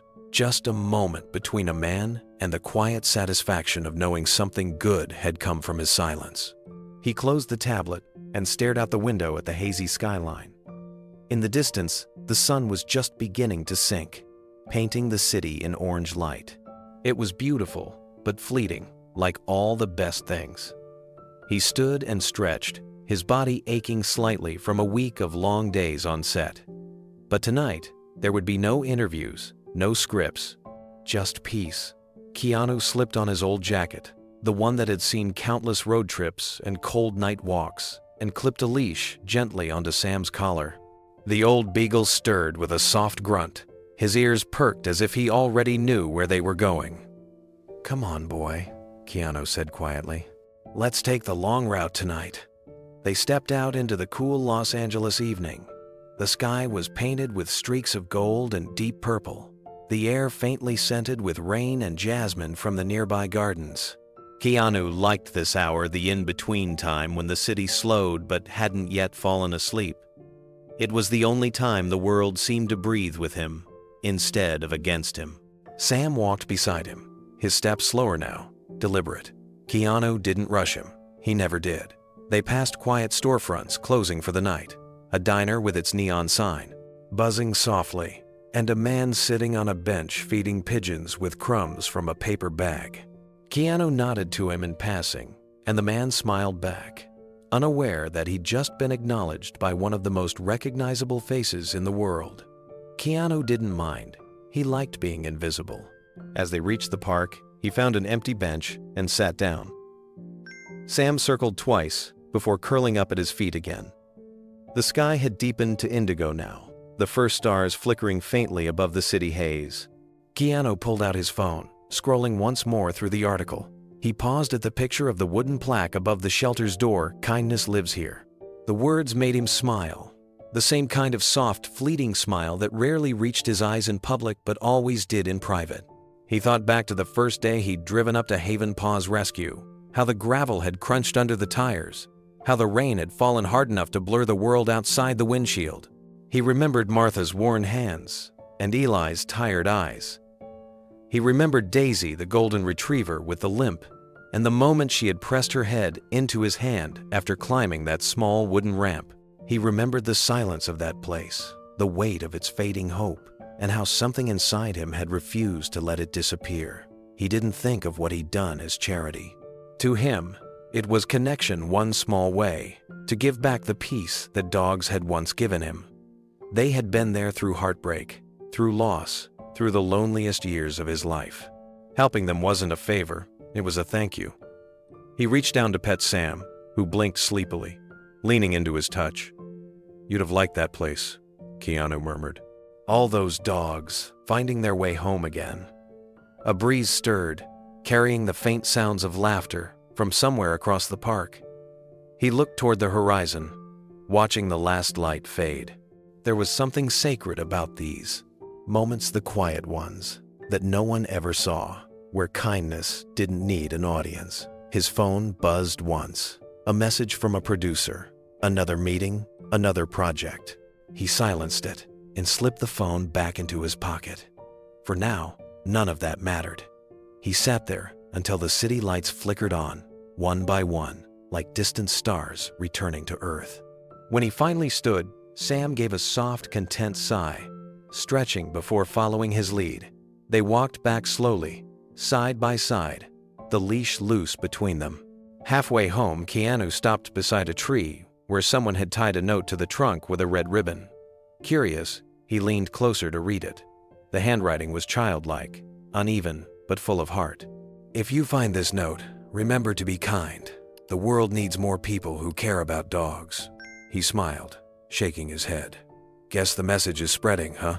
Sam wagged his tail once, as if agreeing. Keanu untied the note gently and folded it into his pocket. He didn't need reminders, but it felt right to carry this one with him. As they reached the end of the block, the streetlights cast long shadows on the pavement. Keanu looked down at Sam and whispered, "We did good, didn't we?" Sam gave a quiet woof, and Keanu laughed softly. "Yeah," he said, "we did." He looked up at the stars one last time before heading inside, a quiet contentment settling over him. No headlines, no credit, no applause, just the peace of knowing that somewhere out there, life had been restored and hope had taken root again. And in that moment, Keanu realized something simple but true. In a noisy world, the most lasting things were often done in silence. The months rolled by, and Los Angeles shifted from the warmth of summer into the soft coolness of early autumn. Keanu had gone back to work, back to the familiar rhythm of film sets, interviews, and the quiet solitude that filled the spaces between. But some things stayed with him, memories that refused to fade. Haven Paw's Rescue was one of them. He often thought about that place while driving home from the studio or walking Sam through the quiet streets at night. He'd picture Martha's smile, Eli's determination, and the way Daisy's tail had wagged when she finally climbed the ramp on her own. Those moments had grounded him, reminded him of what really mattered. One crisp morning, as he poured himself a cup of coffee, a thought came unbidden and simple. Go, see them. It wasn't an obligation or curiosity. It was gratitude. By afternoon, he was on the road again. His old pickup, the same one that had carried him there the first time, hummed beneath him as the city gave way to the open countryside. The drive was long, quiet, and peaceful. He wore a baseball cap pulled low and a pair of sunglasses, not as a disguise but as a buffer between the world and his intentions. When the dirt road came into view, his chest tightened. The last time he'd driven it, the farm had been weary and broken. Now, as the shelter appeared beyond the trees, he saw color, fresh paint, sturdy fences, children laughing near the kennels. The sound of barking wasn't desperate anymore. It was joyful, alive. He parked a little way down the road, not wanting to disturb anyone. From where he stood, he could see Martha by the porch, feeding the dogs with her calm, practiced rhythm. Eli worked nearby, hauling bags of food, pausing every few minutes to toss a ball for Daisy. The golden retriever sprinted across the yard, stronger than ever, her coat shining in the sun. Keanu smiled quietly. He didn't need to walk in or say a word. Seeing it with his own eyes was enough. He leaned against the fence, watching as the dogs chased each other across the yard. Every tail wag, every happy bark felt like proof that the right choice had been made. Keanu stayed by the fence for a long time, the sound of the dogs filling the air around him. He watched as Eli knelt down to help a group of kids pour water into bowls, their laughter carrying across the yard. Martha stood a few steps away, gently stroking Daisy's fur as the golden retriever leaned against her leg. The sight brought a quiet warmth to his chest. He thought about how far they had come, how far kindness could go when given the chance. The broken shelter he had walked into months ago had been reborn into something stronger, something alive. It wasn't just a rescue now. It was a community, a place where compassion had grown roots. Reaching into the back of his truck, Keanu lifted out a medium-sized cardboard box. Inside were new collars, chew toys, blankets, brushes, and several bags of treats, each one chosen carefully. At the very top, he placed a short note, written in the same careful handwriting as before, for old friends. He set the box gently near the gate, tucking it out of the sun where Martha would find it later. Then, taking a deep breath, he glanced once more toward the yard. Daisy spotted him first. Her ears perked, her head tilting curiously.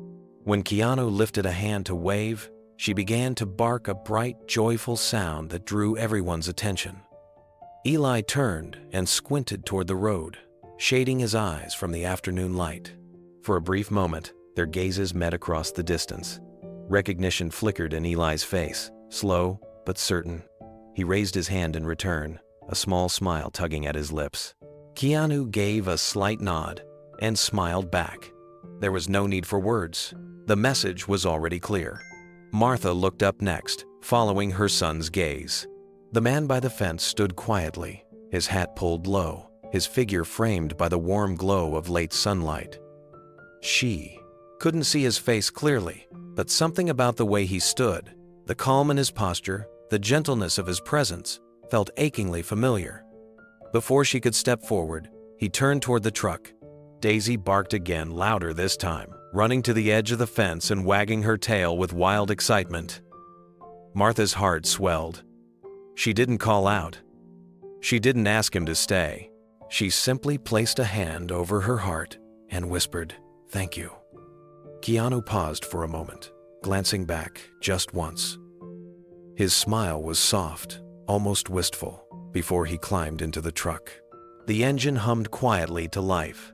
As he pulled away, the sound of Daisy's happy bark faded into the distance, carried by the wind. Eli stood at the gate long after the truck disappeared down the road. When the dust finally settled, he noticed the box resting near the post. He bent down and read the small note taped to it. "For old friends." He smiled, shaking his head. "You really don't like taking credit, do you?" he murmured. Martha joined him, reading the note over his shoulder. Her eyes softened. "No, he doesn't. But I think he knows we'll never forget." Together, they carried the box inside. The dogs followed eagerly, tails wagging, as if they too sensed the return of someone who had once belonged there. That night, after everyone had gone home, Eli walked out to the fence again. The stars were beginning to appear, one by one, and the air was cool against his skin. He leaned against the post where the box had been and looked down the dark road. Somewhere out there, he thought, the man who had saved them was driving beneath the same sky, probably with his own dog sleeping beside him. He smiled. "Safe travels, John," he whispered. Inside the house, Martha turned off the porch light and glanced at the framed note above the door. Some acts of kindness don't need names attached. She smiled and whispered the words she said every night before bed. "Kindness lives here." And just beyond the gate, Daisy lay down beside the fence, tail thumping once against the ground, before she drifted to sleep content, protected, and loved. By winter, Haven Paw's rescue had become more than a shelter. It had become a story, a living symbol of quiet goodness that refused to fade. What started as a local whisper turned into something much bigger. People across town began referring to it fondly as the John Wick miracle. It began at the local diner. A man named Pete, who worked mornings flipping pancakes and pouring coffee, mentioned it to a group of regulars one day. "You hear about that dog place up by Willow Road? Someone said John Wick himself saved it." The table laughed, but the idea stuck. Within a week, it had spread across the county like wildfire. At first, Martha didn't even know the nickname existed. She found out when she overheard two teenagers outside the grocery store say, "That's the woman from the John Wick dog rescue." She chuckled all the way home. If only they knew, she told Eli. The truth didn't matter anymore. What mattered was the hope it carried. The idea that someone, anyone, could show up, give without taking, and change everything. When television reporters came knocking a few weeks later, they wanted the full story. They wanted names, photos, details. A camera crew stood outside the shelter's gate one cold morning, microphones ready. Martha greeted them politely but firmly.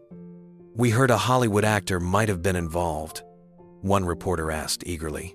Martha smiled gently, brushing a strand of hair from her face. "I can't confirm that," she said.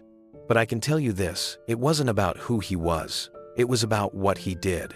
He gave us a chance to keep helping these dogs, and that's what matters." The reporter pressed again, asking for more details. But Martha's tone never wavered. "We made a promise here," she said. "We won't name him. Some kindness doesn't belong on camera."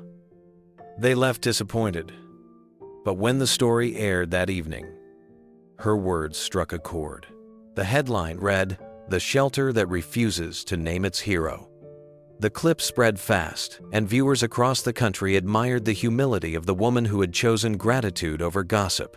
Donations flooded in once more, not out of curiosity this time, but out of respect. People weren't chasing a celebrity headline. They were chasing a feeling. Eli and Martha used the funds not to expand, but to deepen their mission. More kennels became foster homes, more rescues found second chances, and more volunteers arrived ready to learn.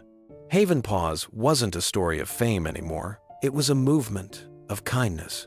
By spring, the shelter looked nothing like the fragile, struggling farm it once had been. The grounds were green and well kept, the fences sturdy, and the smell of fresh hay and soap filled the air. The laughter of volunteers echoed through the yard almost every afternoon.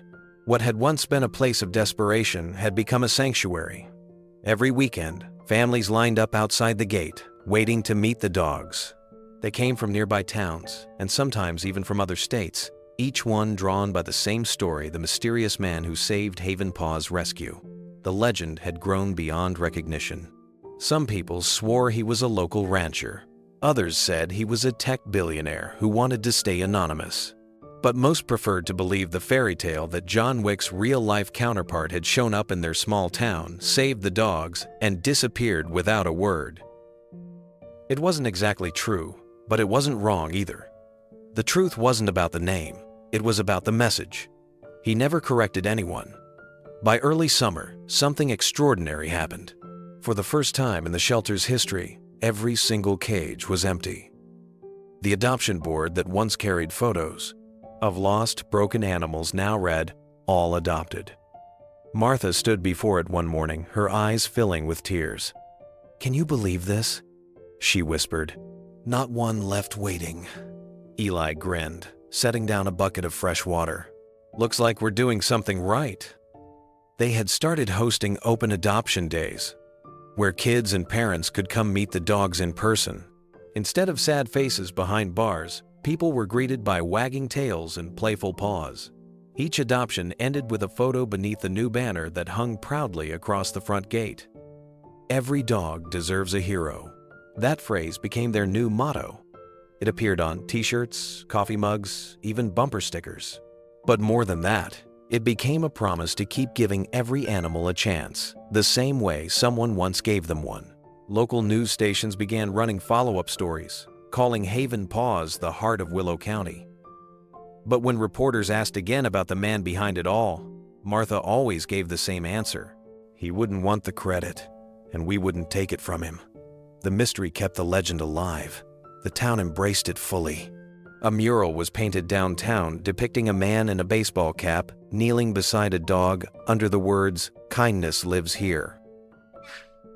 Nobody signed their name to the art. Just as nobody needed to sign the original act of generosity that inspired it, Eli often drove into town and stopped to look at that mural. He would park across the street and just sit there for a few minutes, letting the image remind him of everything that had changed. Sometimes strangers would walk by and point at it, saying, "That's our story," and he'd smile quietly, never mentioning his part in it. One evening, as the sun sank behind the hills, Martha stood on the porch watching the last of the volunteers drive away. The air was filled with the scent of clean straw and the distant sound of laughter from the nearby homes. She turned to Eli and said, "You realize, if he ever comes back, he won't recognize this place." Eli chuckled.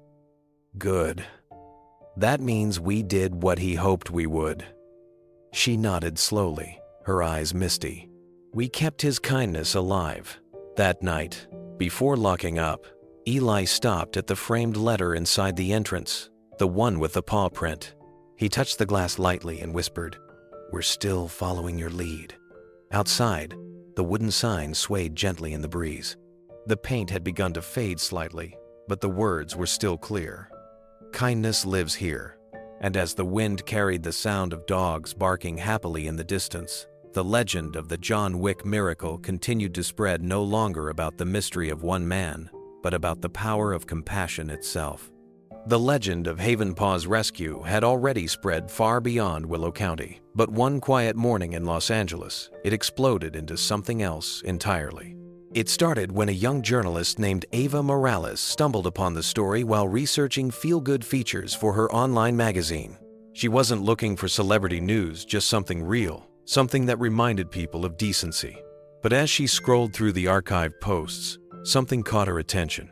The donation letters, the initials J, W, the anonymous benefactor, and the photos of a tall man helping with repairs, all too familiar.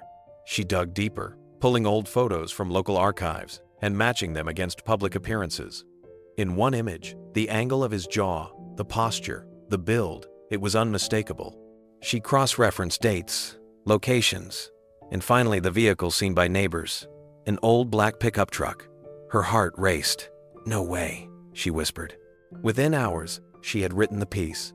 The title was simple but powerful. Did Keanu Reeves save Haven Paw's rescue? She didn't claim it as fact. She didn't need to. She just laid out the evidence, the timing, the donation records, the letter's tone, and the faded initials. She ended her article with a single line that resonated with millions. Whether it was him or not, someone chose kindness over credit.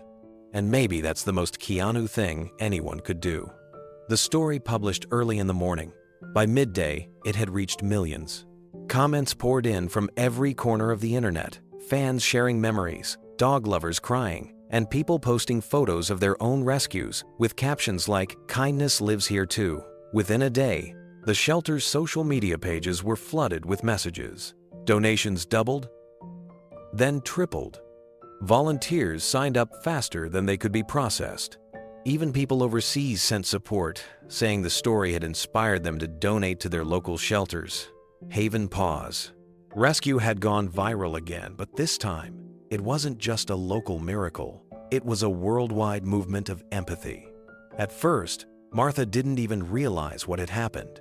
Her phone wouldn't stop buzzing, the shelter's inbox overflowed, and people from as far as Germany and Japan were sending messages filled with love, gratitude, and photos of their own adopted dogs. The subject lines all said the same thing: "Thank you, Keanu." Eli came running into the kitchen that morning holding his phone. "Mom, you need to see this," he said. Breathless, Martha was stirring oatmeal on the stove. "What is it now?" He turned the screen toward her. There it was, the headline, bold and impossible to miss. Did Keanu Reeves save Haven Paw's rescue? Her spoon froze midair. Oh my goodness. The article had already spread across every major news outlet. People online were calling Keanu a real-life John Wick, praising his humility and sharing clips of him being kind to fans and animals alike. Some even edited montages showing scenes from his movies fading into images of Haven Paws, as though fiction and truth had somehow blended together. Martha covered her mouth. "He didn't want this," she whispered. "He never wanted the attention." Eli nodded. "I know, but maybe it's okay this time. Maybe the story's bigger than him now." Outside, a car honked, and they both looked out the window. Two reporters stood at the gate holding microphones. Another car arrived minutes later, and then another. By afternoon, a small crowd had gathered: journalists, camera crews, and even fans holding signs that read, "Thank you, Keanu," and "Be kind, like Reeves." Martha stepped onto the porch, shielding her eyes from the sun. A reporter called out, "Mrs. Lewis, is it true Keanu Reeves was your anonymous donor?" She smiled kindly but shook her head. "I can't confirm that," she said. "All I know is that a good man helped us when we needed it most. The rest doesn't matter." Another reporter shouted, "Did you ever meet him again?" Martha paused, thinking of the man by the fence months ago. The gentle wave, the quiet smile, and the way Daisy had barked with joy. "Maybe once," she said softly. "But sometimes you don't need to meet twice to remember a heart like that." Her words were simple, but they spread faster than the article itself. People quoted them, posted them, and shared them across social media. Within hours, number "Kindness Lives Here" was trending worldwide. While the internet buzzed with excitement, Keanu stayed silent. He went about his day as usual, no statements, no tweets, no interviews. He wasn't hiding, he just didn't see the need to add anything more. The story was already telling itself. But silence doesn't last long in Hollywood.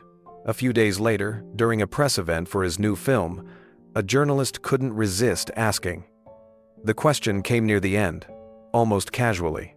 "Keanu, can we ask about the shelter story going around? The one where people think you saved Haven Paws Rescue?" The crowd stirred with anticipation. Cameras turned toward him. Keanu looked up from his seat, thoughtful, almost amused. His hands rested loosely in his lap. He didn't look uncomfortable, just reflective. After a long pause, he smiled faintly. "I just believe animals deserve love," he said. "That's all." The room went quiet for a heartbeat before applause broke out. Not the usual loud cheering, but something softer like respect, made audible. The video of that moment went viral within hours. His calmness, the sincerity in his voice, the way he refused to claim credit, it only deepened the legend. Online comments poured in by the millions. "That's why we love him. True kindness doesn't need an audience. He's the kind of hero the world needs." Meanwhile, back at Haven Paws, things were busier than ever. Donations arrived faster than they could be counted. New shelters reached out, asking how to start programs like theirs. Martha and Eli worked day and night, but they didn't complain. Every box of food, every volunteer form, every letter of thanks felt like proof that compassion was contagious. Late one evening, Eli sat by the porch steps, scrolling through his phone. He found the clip of Keanu's press conference and watched it in silence. When Keanu said those simple words, "I just believe animals deserve love," Eli smiled. It wasn't just a confirmation, it was permission to keep going. He turned the phone off and looked toward the kennels, where Daisy lay sleeping under the stars. "He's right," Eli whispered. "They do deserve love, all of them." Martha came out a few minutes later with 2 mugs of tea. "Still up? Couldn't sleep," Eli said. "Been reading all the messages." She handed him a mug and sat beside him. The night was cool, and the sound of crickets filled the air. "You know," she said quietly, "this whole thing started because one man cared enough to stop when no one else did. But it grew because everyone else decided to do the same." Eli nodded. "That's the real miracle." They clinked their mugs together softly, watching the moonlight fall across the field. The shelter lights glowed warm behind them, and from inside came the gentle rhythm of dogs breathing peacefully in their sleep. Across the miles, in another quiet home, Keanu sat on his balcony, with Sam curled at his feet, the faint glow of his phone lighting the headline on his screen. "Keanu Reeves proves kindness is the real superpower." He smiled to himself, scratched behind Sam's ears, and whispered, "Let them believe whatever they need to believe, buddy, as long as the dogs are safe." The story of Haven Paws Rescue didn't just stay in the headlines, it became something far greater. Within weeks of the viral revelation, animal shelters across the world began to feel the echo of what people online started calling the kindness ripple. In New York, volunteers at a struggling adoption center reported that their donations had tripled overnight. In London, a community shelter that had been closing down suddenly received enough support to stay open another year. Across Asia and South America, small rescue organizations saw messages arriving in their inboxes with a familiar subject line, "Inspired by Haven Paws." The movement wasn't just about money, it was about people. Families began showing up at shelters, asking how they could help. Some brought food. Others came ready to walk dogs or clean kennels. College students started fundraisers. Children donated allowance money. And senior citizens opened their homes to foster older dogs who had nowhere else to go. Social media became a sea of compassion. Photos of adopted dogs flooded timelines, smiling faces, holding rescued animals with captions that read, "For Keanu, in honor of Haven Paws," or simply, "Kindness lives here." Major media outlets picked up on the wave of goodwill. One morning, a national news anchor summarized it perfectly on live television. Sometimes one act of quiet goodness can save hundreds of lives. What began as a single gesture from one man has become a global reminder that kindness still matters. Clips of that line spread everywhere. It became the unofficial motto of the movement. Even celebrities began to take notice, not with grand gestures, but by following the same quiet tone that Keanu had set. An actress in Australia anonymously paid adoption fees for 50 shelter dogs. A retired athlete in Canada started sponsoring rescue flights for abandoned animals. Every action, large or small, pointed back to the same truth. Compassion had caught fire. Meanwhile, the staff at Haven Paws could hardly keep up with the flood of letters and messages. Some were handwritten from people halfway around the world. Others came with photos of new homes for once-forgotten dogs. One letter from Italy read, "We don't know this man, but we know what he stands for. We've named our new shelter after him, the Reeves Refuge." Martha read that one aloud to Eli, tears glimmering in her eyes. "Can you believe this?" she asked. Eli smiled, shaking his head. "He didn't just save us, Mom. He started something none of us could have imagined." The weeks that followed were unlike anything the world had seen before. The Haven Paws story wasn't just trending. It was transforming people. Across continents, from small towns to crowded cities, the phrase "kindness lives here" appeared on signs, walls, and online profiles. It had become more than a slogan. It was a promise. In Japan, a group of students launched a campaign called Pause for Hope, encouraging classmates to volunteer at local shelters every weekend.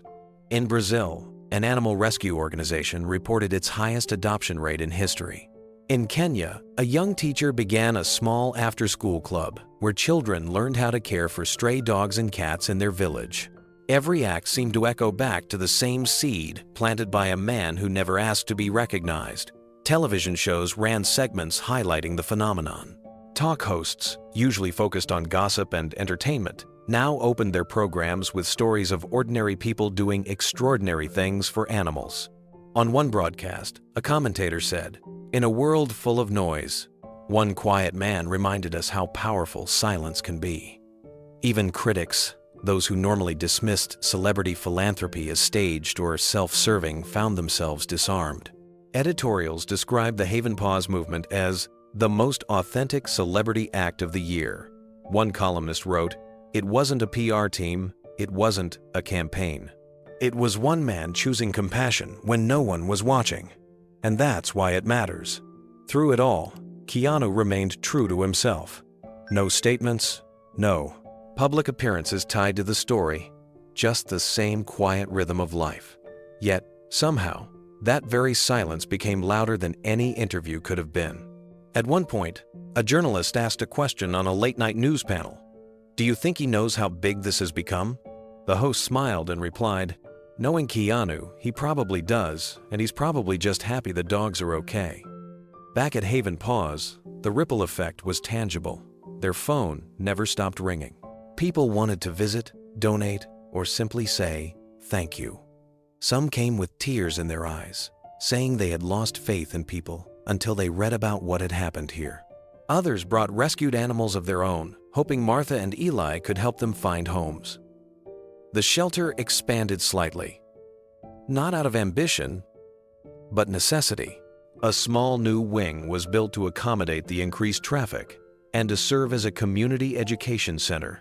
Eli led workshops for volunteers and families on animal care, while Martha started hosting kindness days, where visitors could come, meet the animals, and learn about the power of simple compassion.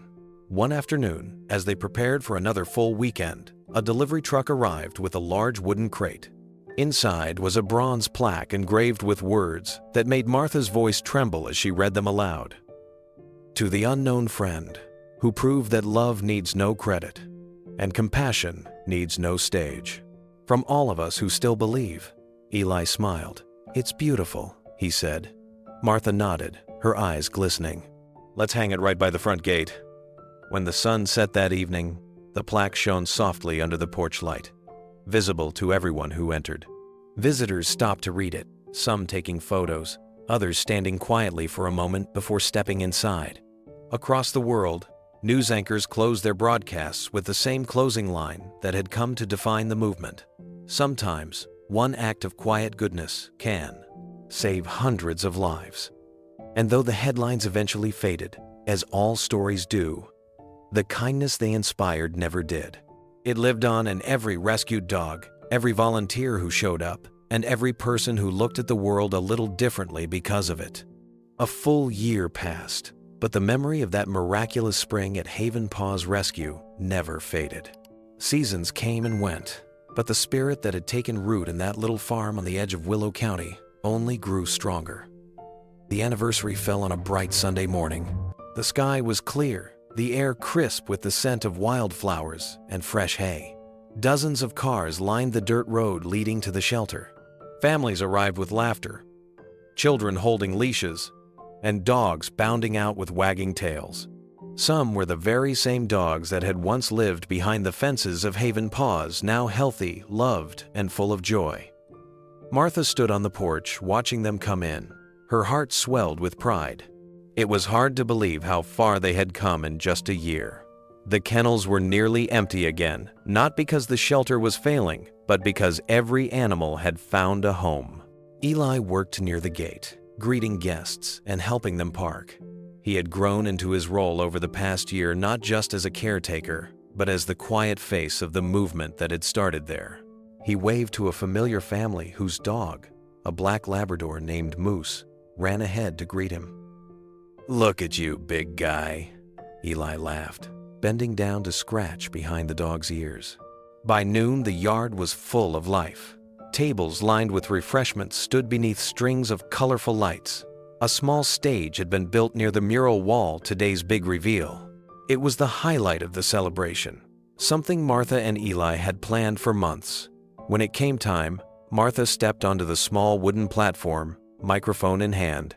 The crowd quieted instantly, the sound of barking fading into a hush. "Friends," she began, her voice gentle but steady. "A year ago, this place was on the edge of closing. We had nothing left but hope, and even that was fading. Then one day, a stranger showed up." She paused, looking around at the faces: volunteers, families, children, holding dogs who had once been forgotten. "He didn't give us his name. He didn't want recognition. He just gave what he could, worked with his hands, and reminded us what kindness really looks like." She turned toward the mural, still covered by a large white cloth. "So today, we want to thank him in the way he would have wanted." Martha nodded to Eli, and together they pulled the cord. The cloth dropped, revealing the mural that had been hidden for weeks.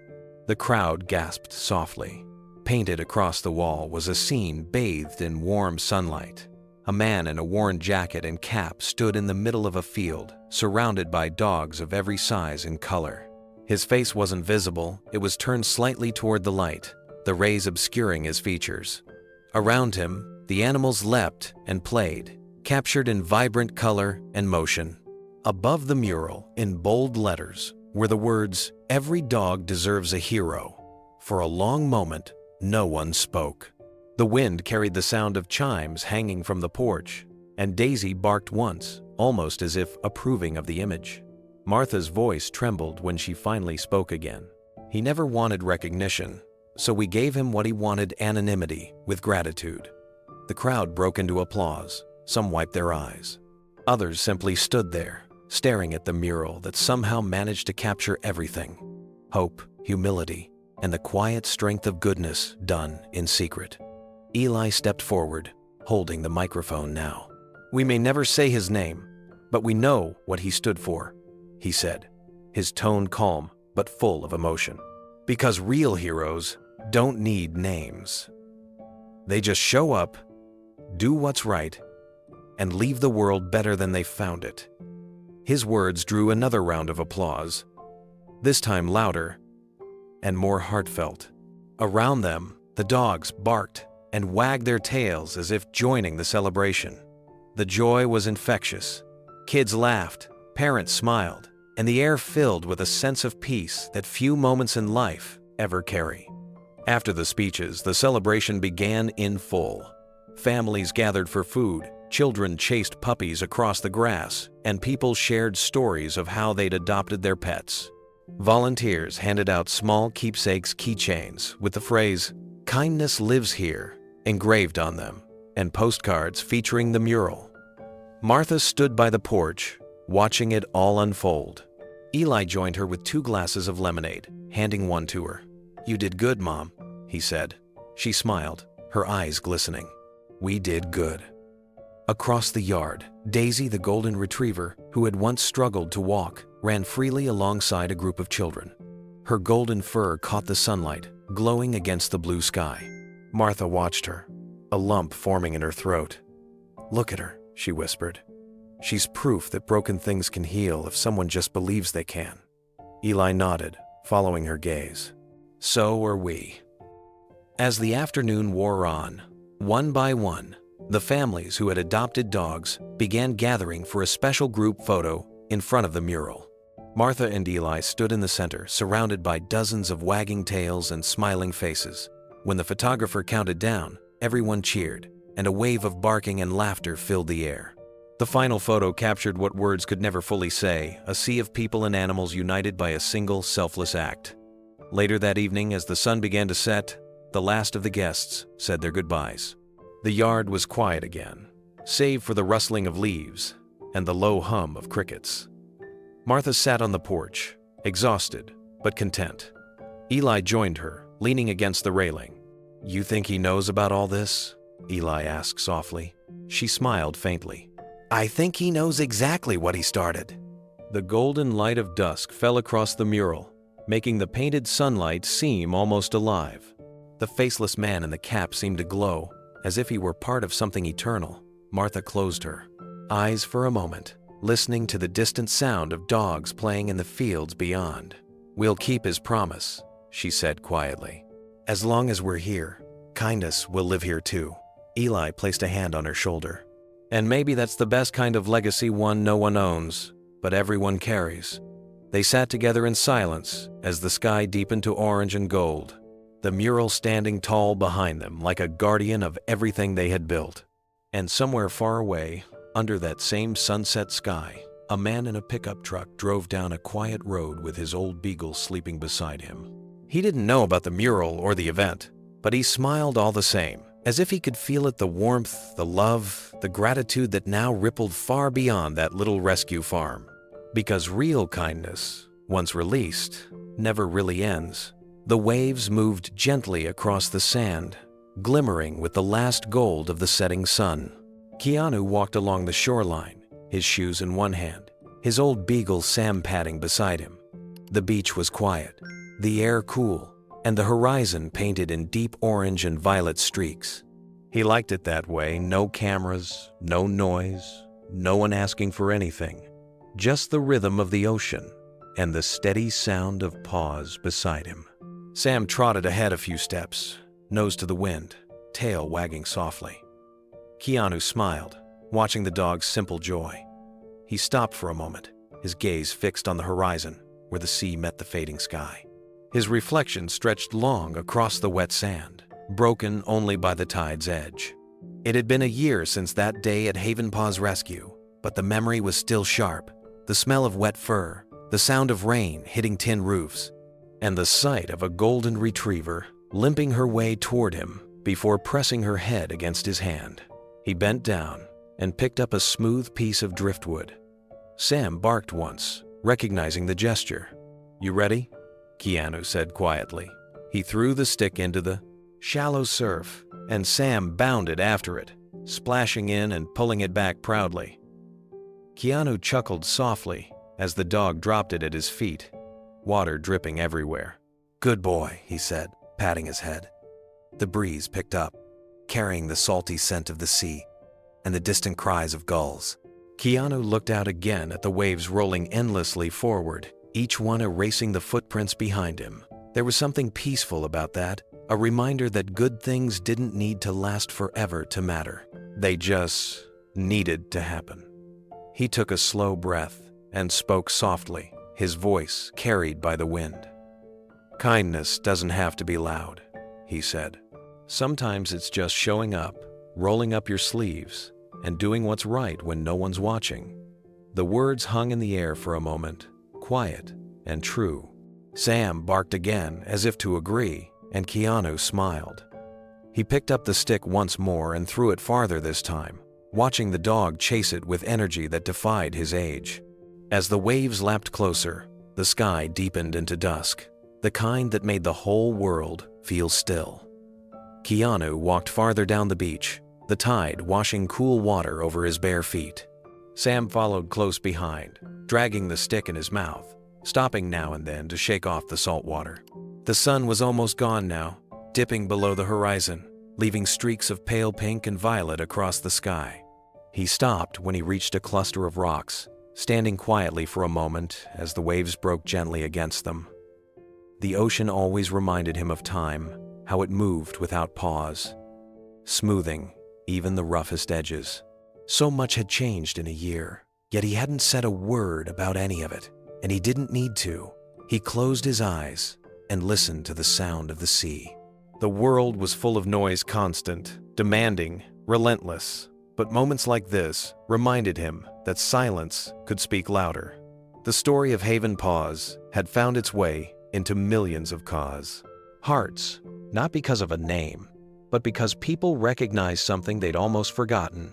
He crouched beside Sam, running his hand gently along the dog's back. "You know," he said softly, "it's funny. You do one small thing, and it grows into something bigger than you ever planned. You help a few dogs, and somehow, the whole world starts believing again." Sam looked up at him, eyes calm and trusting, and Keanu smiled. "Guess that's what kindness does. It keeps moving." A few yards away, the waves caught the last reflection of light, turning the water into a shimmering path that stretched toward the horizon. He watched it for a while, his thoughts drifting to Martha and Eli the way they'd smiled at that anniversary event he'd seen in a news clip. The mural, the families, the laughter. They had built something that would last long after he was gone. That was enough. He picked up the stick one last time and threw it as far as he could. Sam bounded after it, tail wagging wildly.